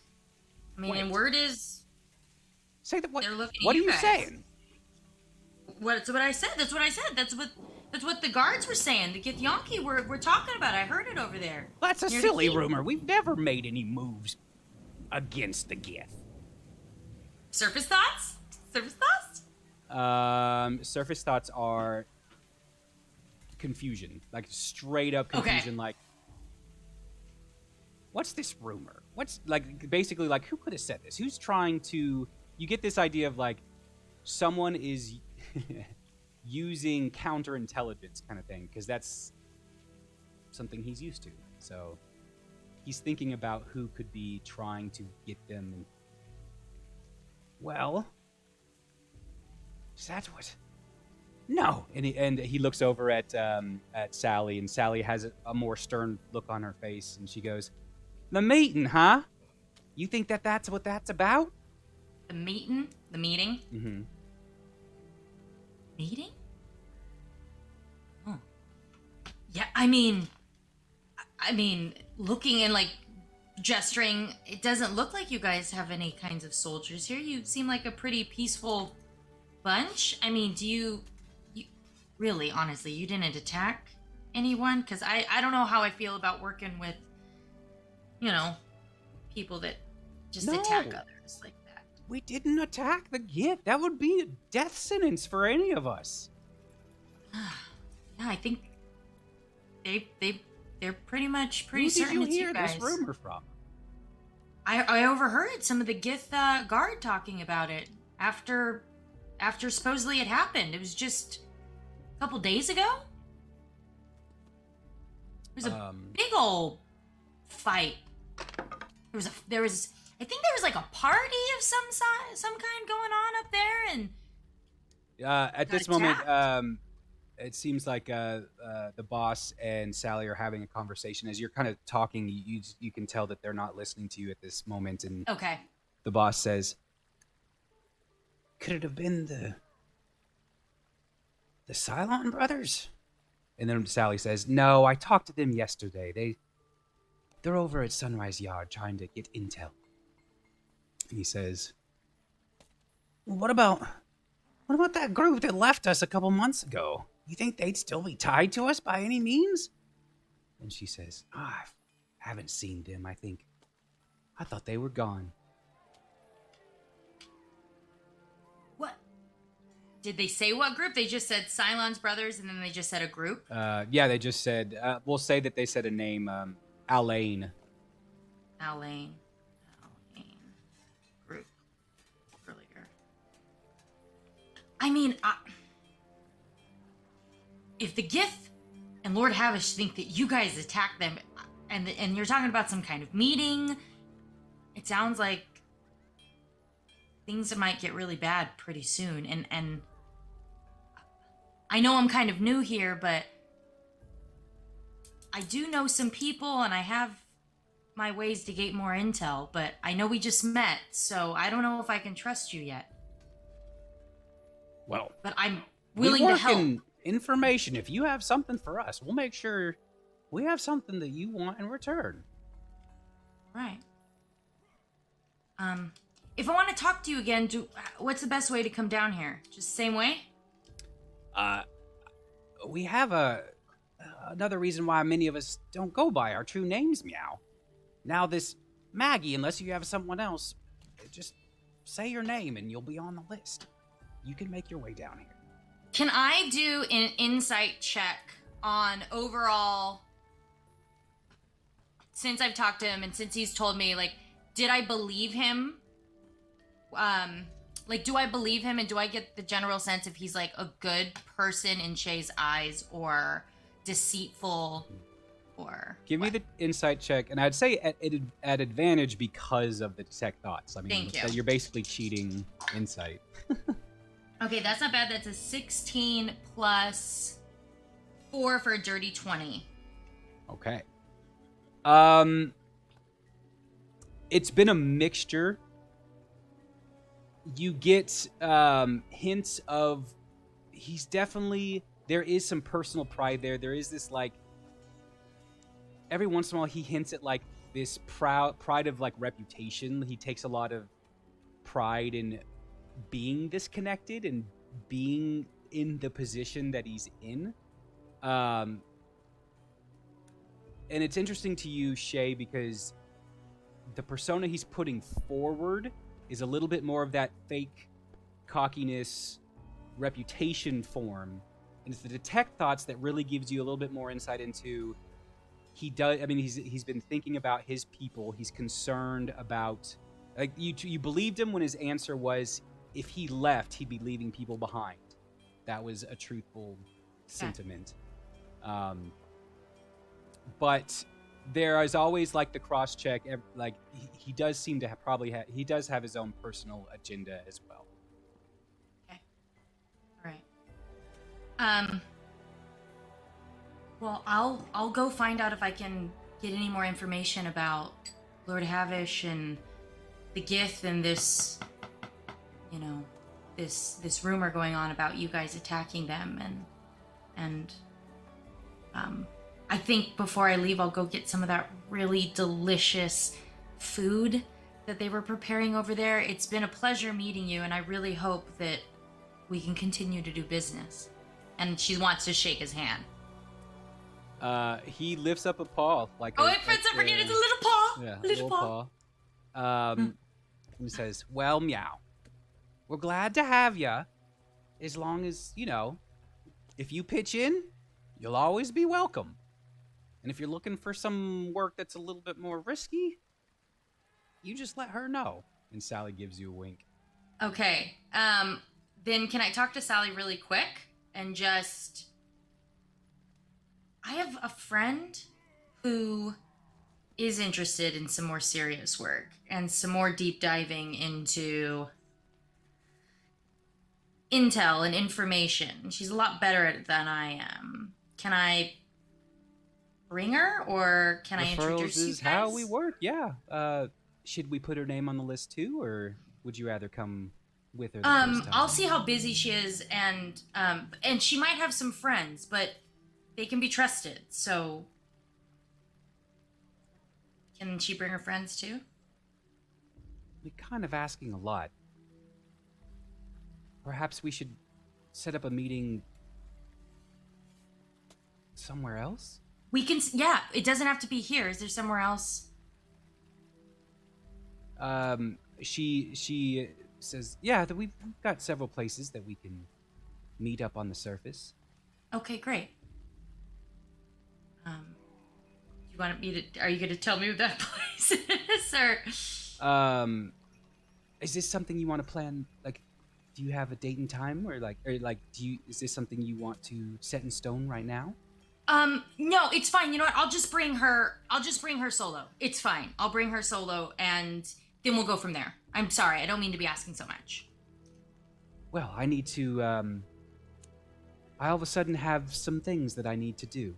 But, make yourself at home and, you know, have fun. And she very playfully, like, flips this massive hammer. I think it's a hammer. No, it's a sword. This massive sword on her shoulder and kind of trots off behind. Okay. He had already kind of, the boss had already kind of taken a little bit of a lead. Thank you for the Prime subscription, Canetti. So Shey/Maggie will go get some food. And that's that for now. Okay. As you make your way through the tunnels, go ahead and give me a survival check. Ooh. Oh, yeah. Okay. Oh, it's 13. 13.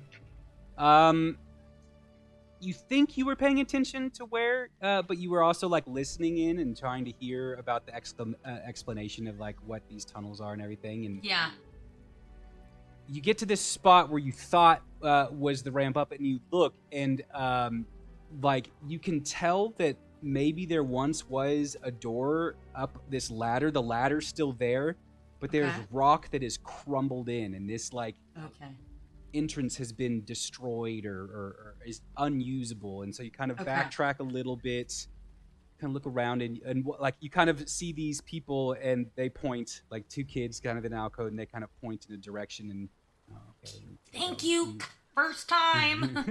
And gonna head to the direction they point. Yep. And that gets you to that same house that's been used for a while. Yeah. All right. Thank you. Is there anywhere else you're going? For now, I think you can pass on. I feel like I've taken up a lot of time. So I will head towards Stonefall Quarter. Okay.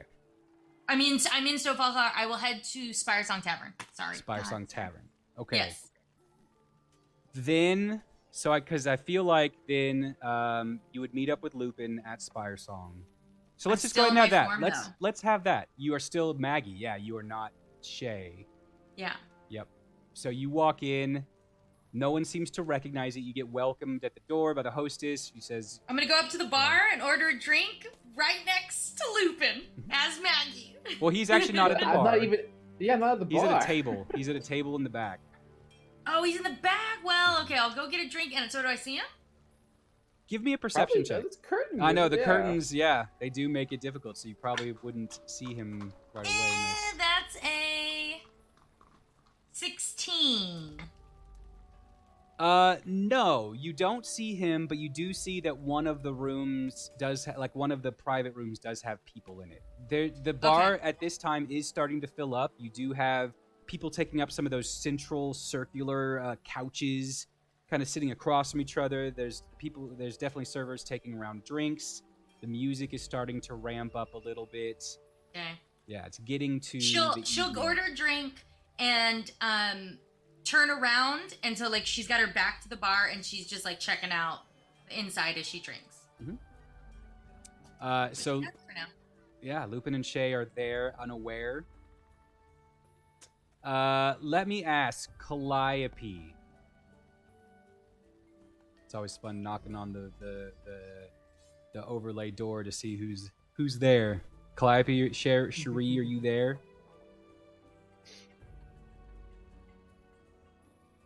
Yes. I mean, she muted herself. Oh, sorry. I was muted. Yeah. Hi. So after another round of food with Inyo, after catching up and hearing more about how just gradually at home, there's people just seem down.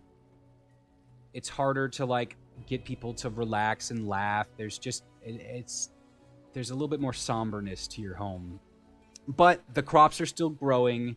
You're still getting income. Like, it's not dire straits. It's just, it seems like as he's talking to you, the visual that you have of your home, of it being this like fun and lighthearted area, you start to worry that it seems like it might not quite be that way. where would you want to go next? Inyo says at the end of the conversations, he kind of says, "Oh, I should get back to the cart. They could use some help packing it up for the night, but should I meet you somewhere later?" Can I help you pack up the cart? Of course. I'd always appreciate your help. So yeah, you can go back to the market and get the cart. The market is dying down. Most of the people in the market now aren't buying. They're more people that are setting up and tearing down. And okay, so Calliope is going to help him take down the cart and then say goodbye, go back to the inn, and start her resting. Okay, so that's a good question. We'll say as you come back, Vesta has been there. Vesta, is she there? Vishta. Door number 3. You hear the doors close as Calliope comes into the common room and kind of sits down on the couch. I'm shopping. You already came back. I would say you were done with shopping and you've made it back now. Did you do all the things you wanted to do shopping? Or did you want to do...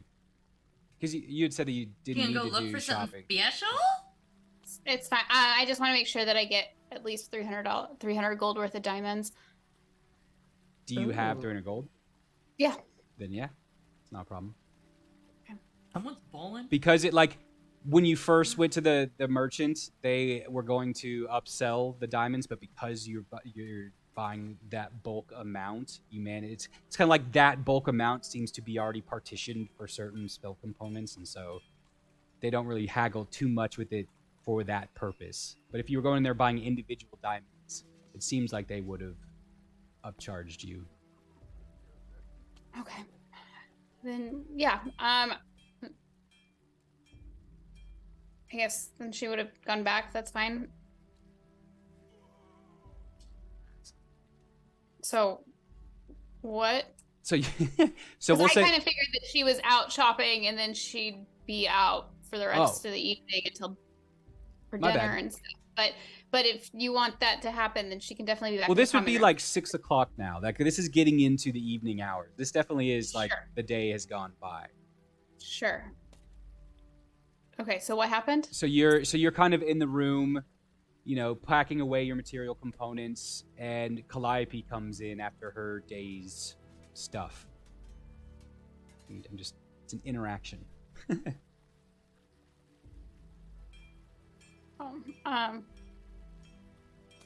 Hello? Hey, it's me, Callie. Oh, hello. Did you do anything fun today? Yeah, actually, I went and I saw my cousin.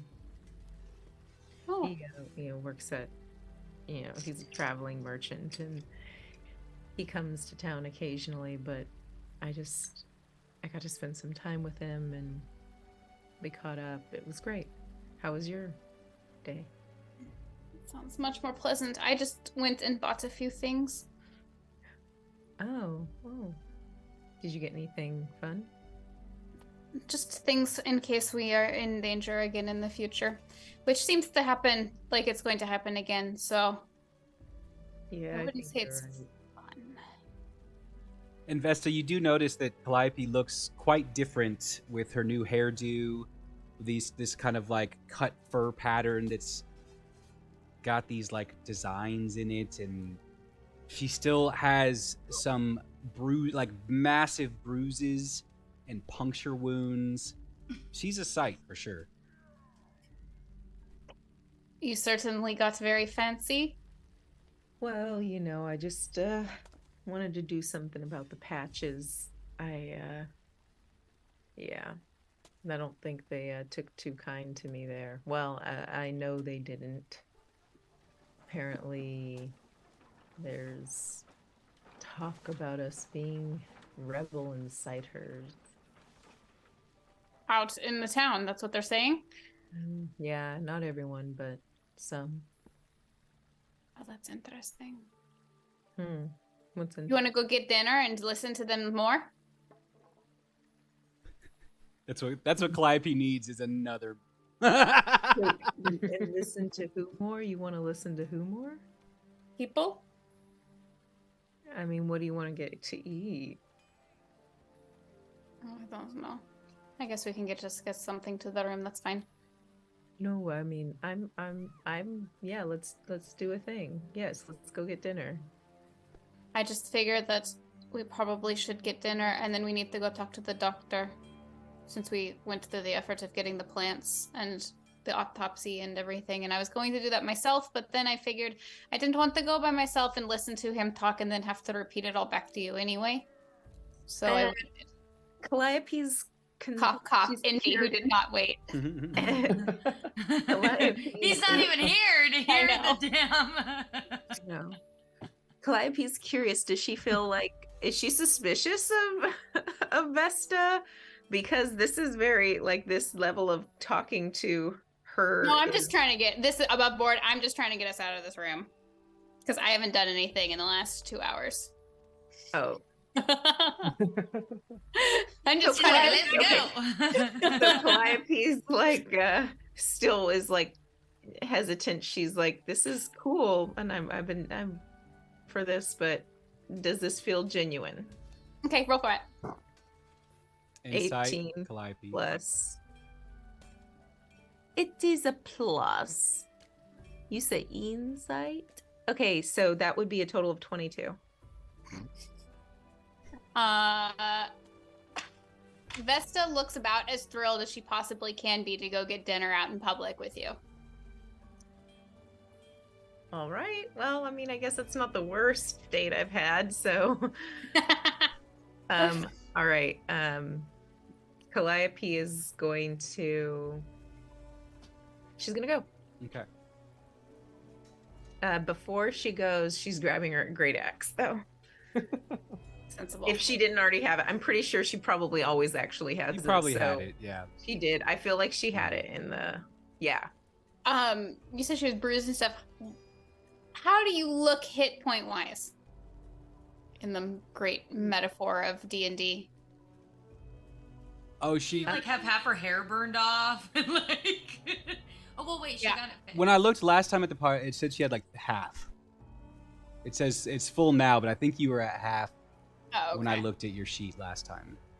Okay. So yeah, I know what that number is. Okay.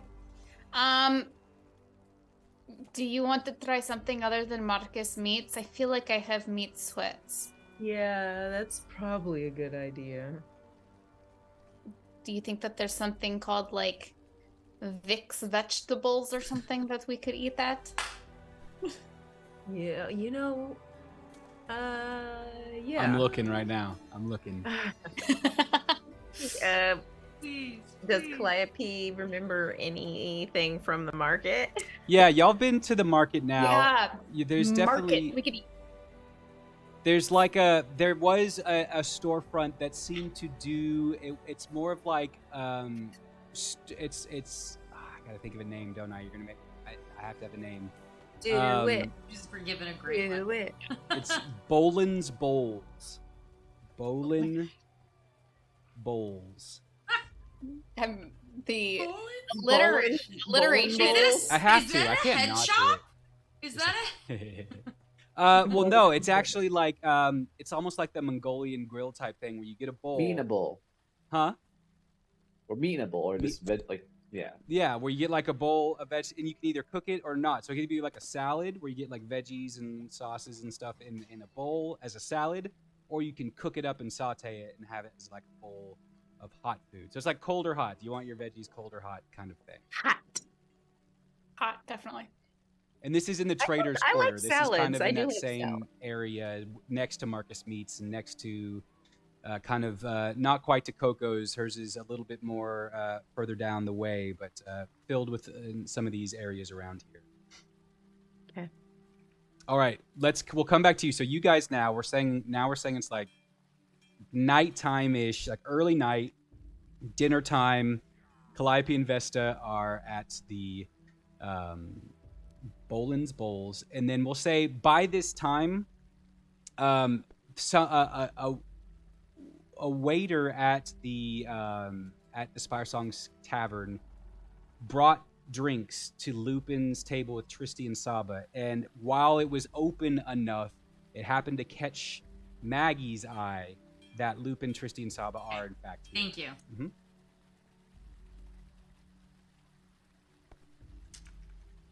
Is there anything you would want to do with that?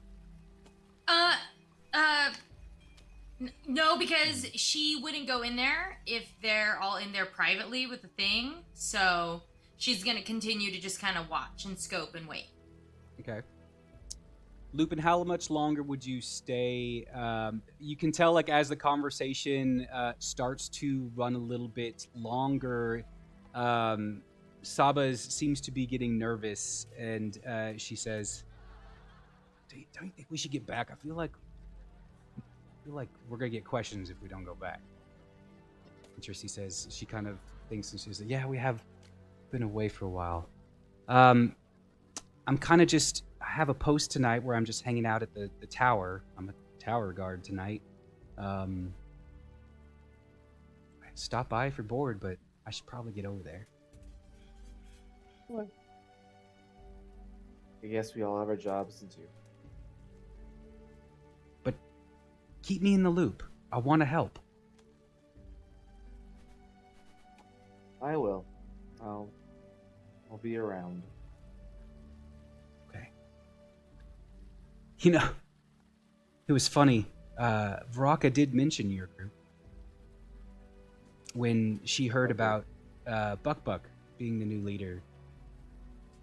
She couldn't get over how funny she thought it was that you guys have been in town now for like a week, and one of the house leaders has been replaced by an adventurer.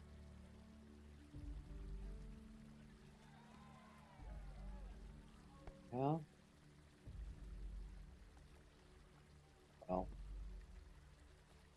I mean, if this is the start of many changes, then I'm curious to see what happens in the next coming weeks. I'm not sure all of it will be good, but it'll be something. Well, yeah.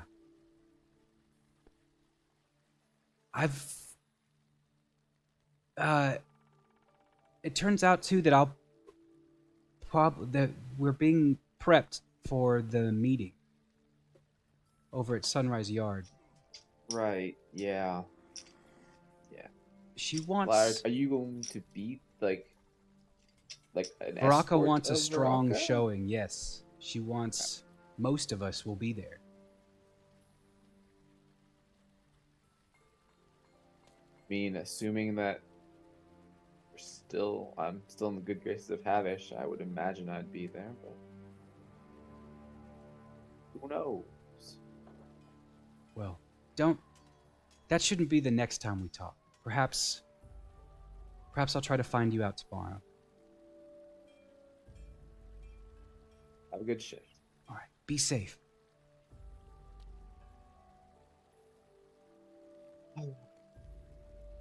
So if they scamper off, oh good. Yeah, I was gonna ask, what is they're heading out the door.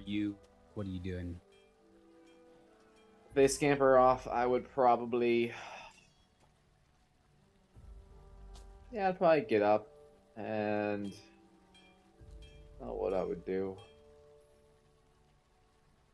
is it Jaren still working the door? Mm-hmm. Jaren. Yeah. I'd probably go and talk to him, kind of see how he is doing. I assume he's, well, hopefully. I mean, if it's kind of late enough where maybe the line's dying down a bit, maybe? No. No? Okay. Nope. Line's really just getting started for this place. Okay. Well, then I wouldn't want to bother him while he's doing his job, so... Okay. On my way out, I might say, like, hey, I'll see you're busy, but maybe I'll stop by, tomorrow.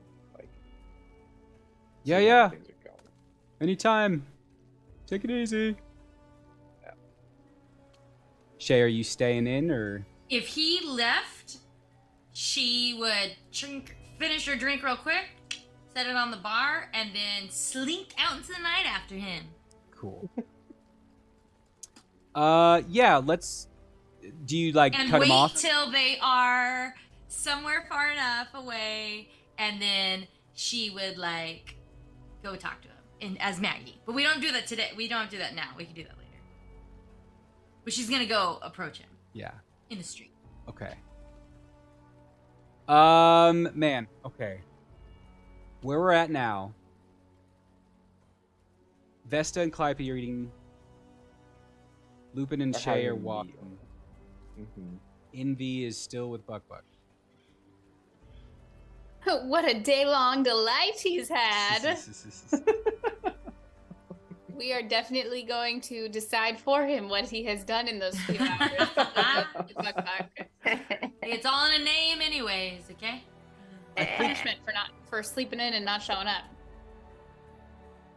I think let's go just for a little bit, and you guys can decide how much you want to do this. But let's go to Calliope and Vesta just to see if there's anything specific you guys want to talk about while you're eating your. You can describe what kind of bowl you get. It's one of those you go up and you fill your own bowl, so you can fill your bowl with kind of whatever you want. There's a good assortment. Again, this area is known for not a lot of leafy things, tubers, potatoes, root vegetables. There's ginger and ginger-like things that are ground up or mashed that you can add to your bowl. Calliope's gonna kind of intentionally sort of position herself so she's behind Vesta in line so she can watch what she's picking up. Vesta will literally just be like, I want that and that and that and that, and there's no rhyme or reason. Yeah. It is just whatever looks good, throws all the random things in, things that you're that probably doesn't taste great together, and then fantasy chicken on top, and then does it cooked, obviously. Okay. Calliope is going to kind of just I don't know. I'm not too sure about that. She's gonna walk around and sniff, see if anything smells particularly good. There's a section several containers that seem to have meat chunks of meat that have been just marinating for who knows how long in these sauces that you can just it's only for cooked option, but you can throw it on and it'll get cooked with the vegetables in the bowl, but you don't it's been marinated. It's that where you it's been marinating so long you can't tell what type of meat it is. There's a dark sauce, there's a lighter sauce, and the meat it's hard to tell exactly what it is. Okay, that is gross, and I'll do it. Cool. So do you want the red one, the brown one, or the red. white red? Cool. Love mystery meat. It's one of my favorite things to eat at school. So I'm not joking. It is delicious. Pretty sure it's beef. Is this at school? Mm-hmm. Yeah. At work. Yeah. Yeah. Thanks for the raid, Maddie Games. Welcome in. I'm just talking about food. It's Vesta, beefish. As Vesta, you eat yours, you realize that one flavor is strong, and it's the peppers. You kind of saw these different types of peppers, and you're just picking peppers, and you got a good spicy burst. Calliope, that red sauce is just full on spicy. That is just a nice spicy meat. Spicy. Everything is just hitting your tongue as just meat. Spice. She's she takes a few bites and is that good feeling for sure. But she keeps going, and then do you want the trade? What is that? It's just lots of vegetables with chicken. Yeah. I'll just. This is good. This is really good. Yeah. Okay. She's gonna go get water. Mm-hmm. And Calliope's just gonna be like shoveling the vegetables in her mouth until they're gone, and then yeah, and then as soon as the water's there, she's gonna like drink it down and. I'm sorry. I picked this place because the name seemed nice. I didn't pick it knowing that it was going to be very spicy. You know what? It's okay. It's just been a while since I've had any spice. I like things that are spicy. It's just things around our keep aren't usually that sort of direction. It's very... I was going to make a really bad joke. Never mind. I'm going to not make that joke. We're going to pivot directly to... Pivot.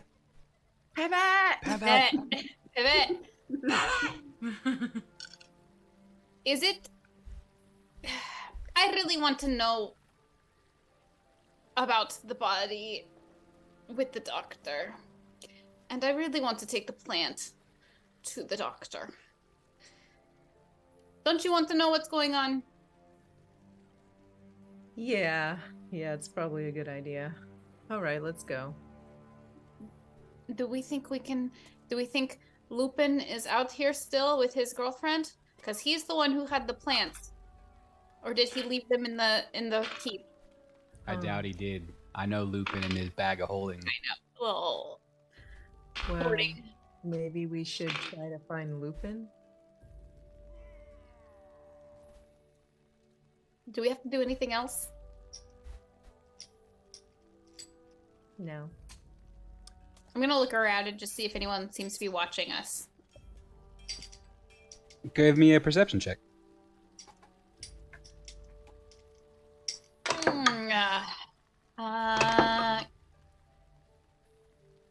17?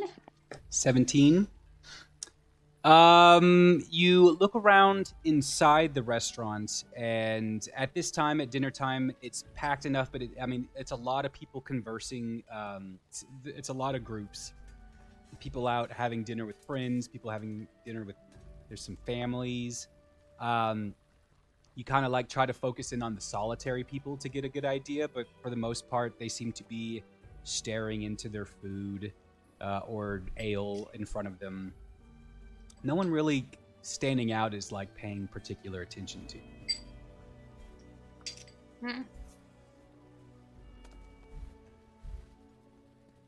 Okay, I have to tell you something. We have to go back to the keep.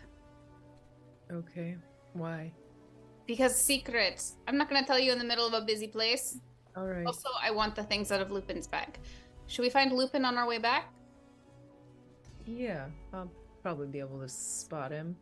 And Calliope starts sniffing the air. You know, I mean, for ease and somehow this loose scheduling of time that we've done, I think it's fair to say, kind of all at once, Shey's like catching up to Lupin, about to like interact, and like Calliope and Vesta come around like in the main thoroughfare. And we Spider-Man meme? Yeah, you do. Except Shey doesn't look like Shey at the moment. Okay. So, I want to... Okay, well, if anybody has anything to say to each other, go ahead.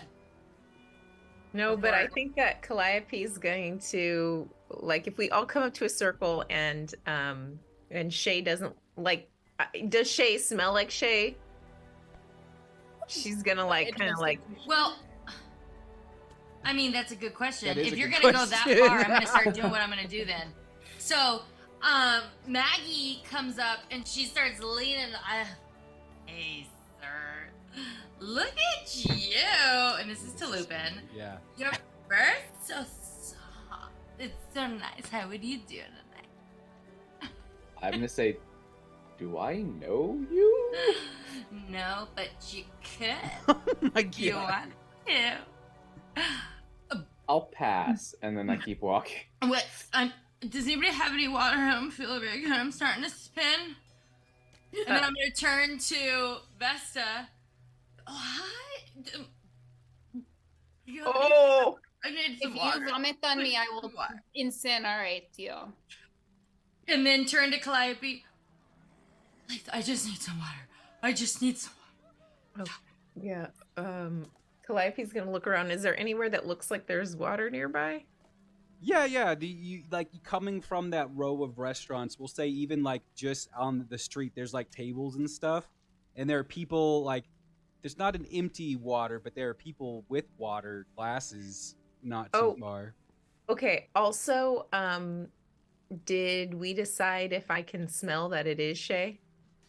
I'm gonna let y'all all make a few rolls real quick.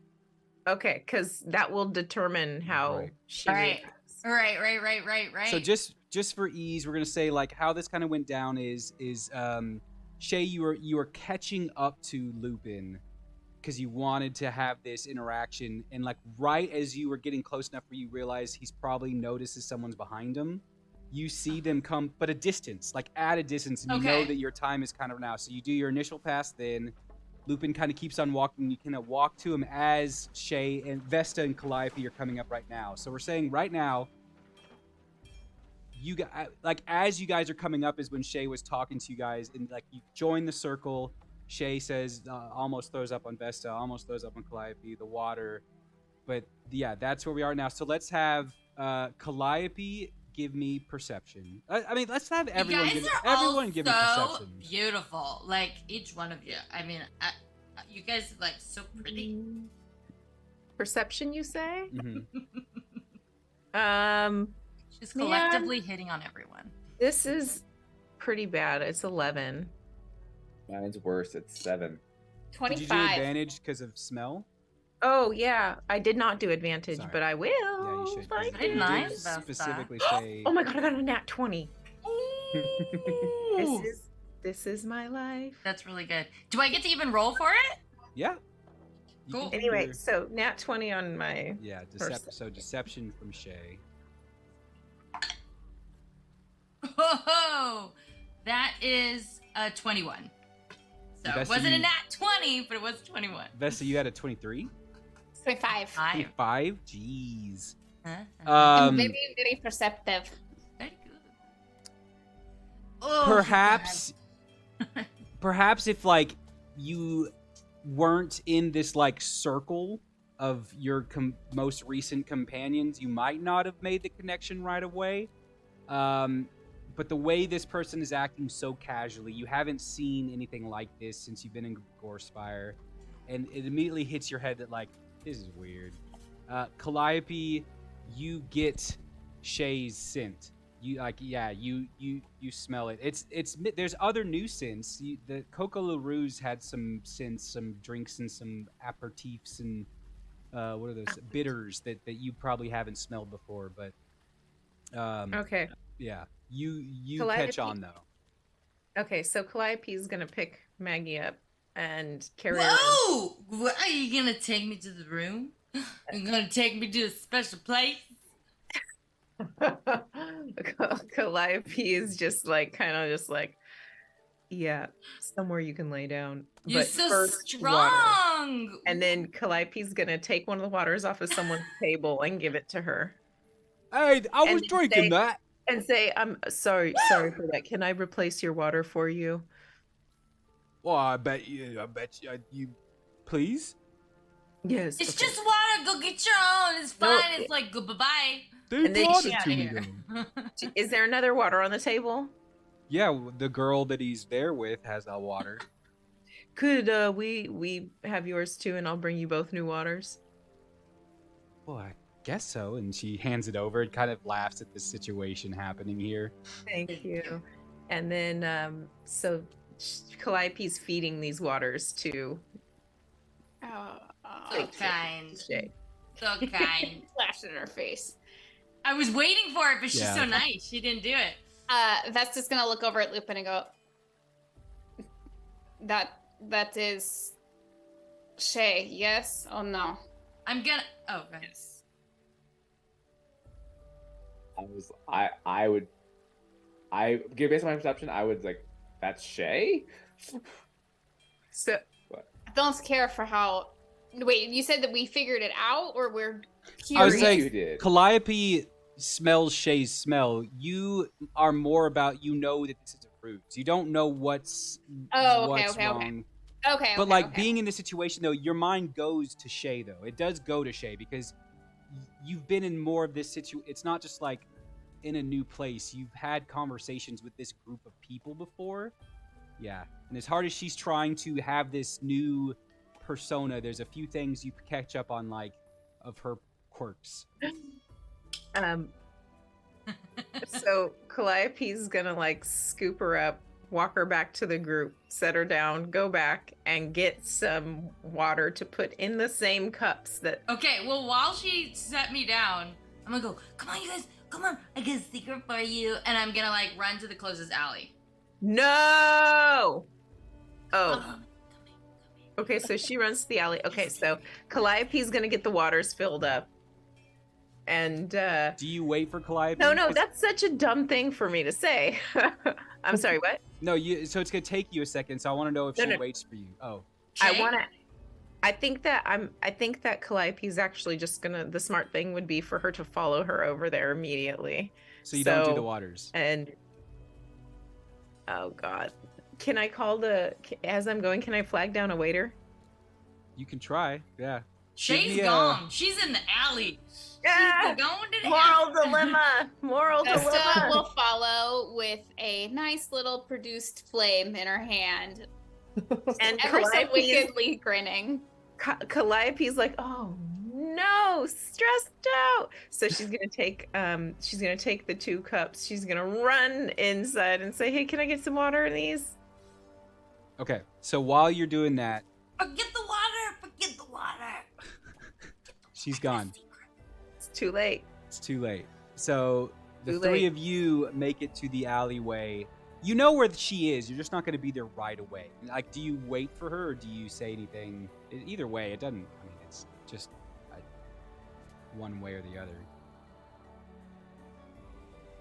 Shey, do you wait for Calliope? Is that for me or for yeah. them? No, for like, y'all make it into the alley and there's you.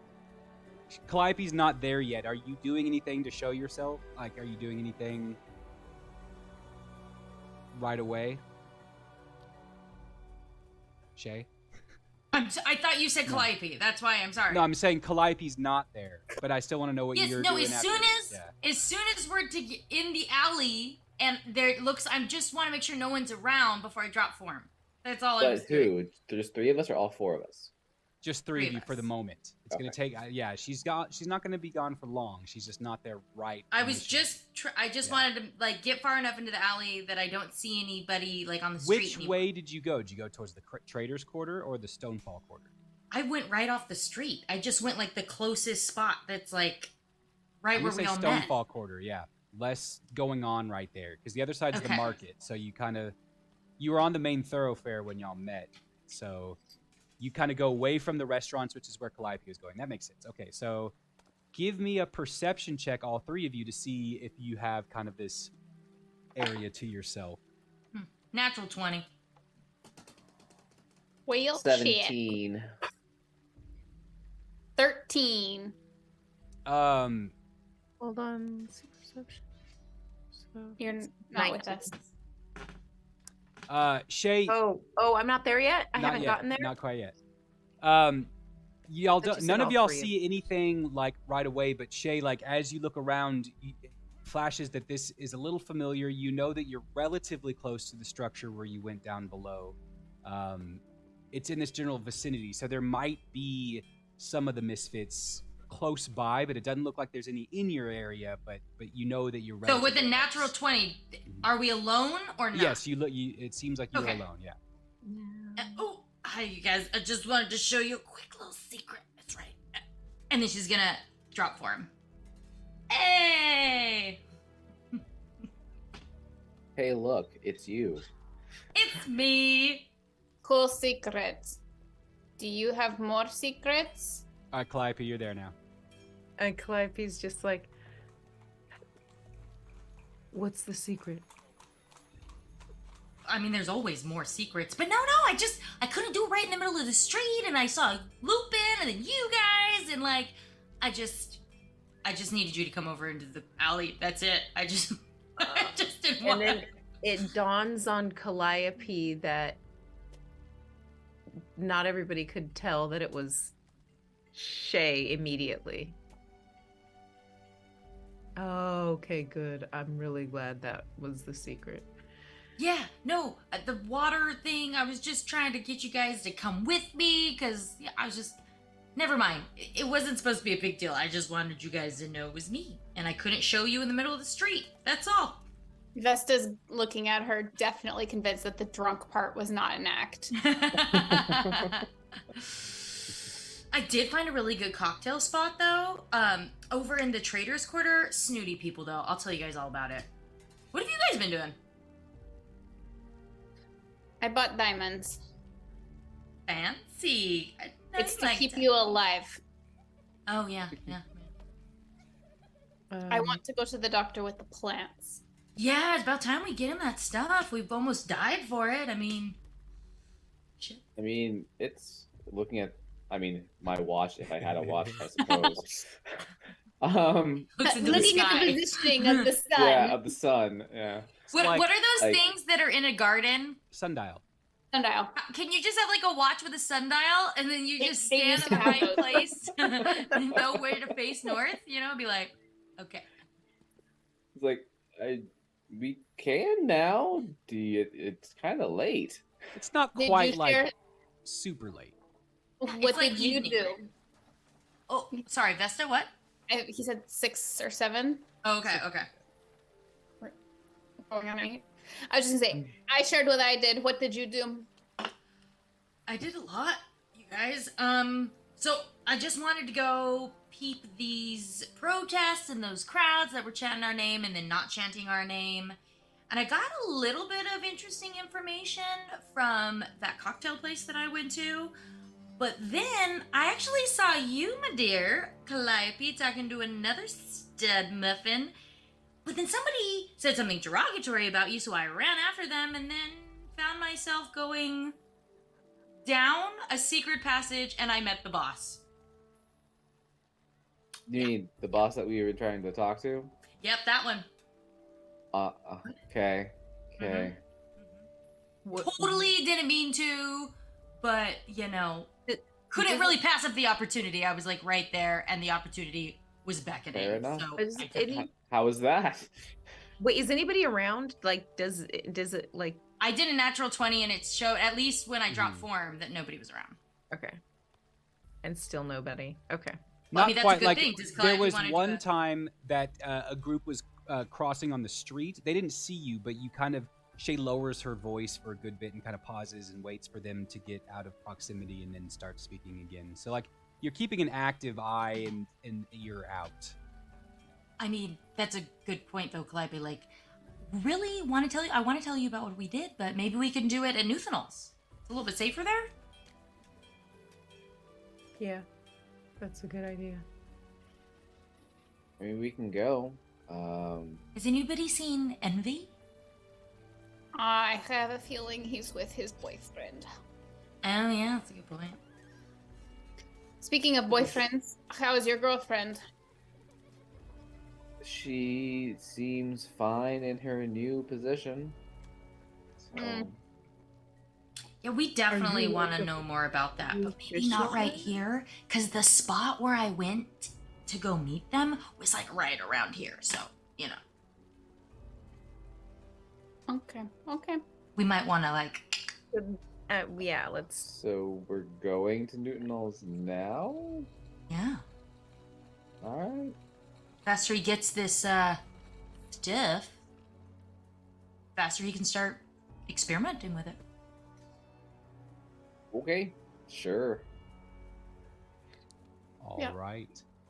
So the group from this little hideaway in the alley heads not very far, still in the Stonefall Quarter, to Nuthanoal's healing hut. And that is where we will end the session for tonight. And hopefully we'll have Envy next week. I believe, if I remember right, next week is good. The week after that is like spring break for people, I think. Right? No. No. But I think there's definitely a week in April that we're not streaming. The 12th, I'm not 12th, available. Right, I'm not available either the 12th. And I think that's the only one that's a hard no for me. So we'll be here for the 5th, and we won't be here the 12th, and we'll be back on the 26th. But guys, just a little happy early birthdays, Blade. Awesome. I just saw that in chat. People have often asked me how long campaign or season 1 might be going on. My plan is to reach a ending point for the first season around June, July, to give us a month off around summertime before we come back for season 2. So just to get that out there for everyone, it's we're gonna be ramping up towards a season finale here pretty soon. And I'm really looking forward to it. Exclamation critical into the chat if you want to join our giveaway, our second giveaway of the night. This is the Critical Dice giveaway. Give you guys a couple of moments to put that in. Oh, wow. So much. Right there for you guys. I mean, I'm glad you guys are back together. That's, it was an important, integral part of the story, but as Vesta said, she sat there for 2 hours. She wants to. Sorry, I didn't know. Shopping. Exciting. It's okay. It's okay. 2 hour shopping adventure. It's probably the reason why sometimes this doesn't happen on stream campaigns because, but I think it's important. You guys are such individual characters. I like that you guys had some things you wanted to do. And let's be fair, there might have been some tension before that. I wasn't able to cast Sending more than once because my spell slot is maxed out. Otherwise, I would have reached out to more party members if I could. All right, guys, I'm going to roll that second giveaway of the evening. Boop-a-doop-a-doo, and roll. Crazy. Existential Nerd. Oh, wow. Congrats. Hey! You are a very lucky person, Existential Nerd. Yeah. I don't know if he got the dice last time or... I think maybe it was Griffin Co. last time, so maybe you've gotten nice. the gambit of giveaways. Mm-hmm. All right, guys. As always, we're gonna find somewhere for you to go. We're gonna go on to the. Sorry, I just lost my brain for a second. We're gonna raid someone. So if you're still looking for good D&D for the evening, we will make sure we get you there. Otherwise, join us back here on Fable 42 on Monday for Crypt Creatures, or next week, Wednesday, we will be right back here with Heroes of Salon. All right, guys. Have a good night. Have a good weekend. night. We will see y'all soon. Bye-bye. Bye! And... Yo.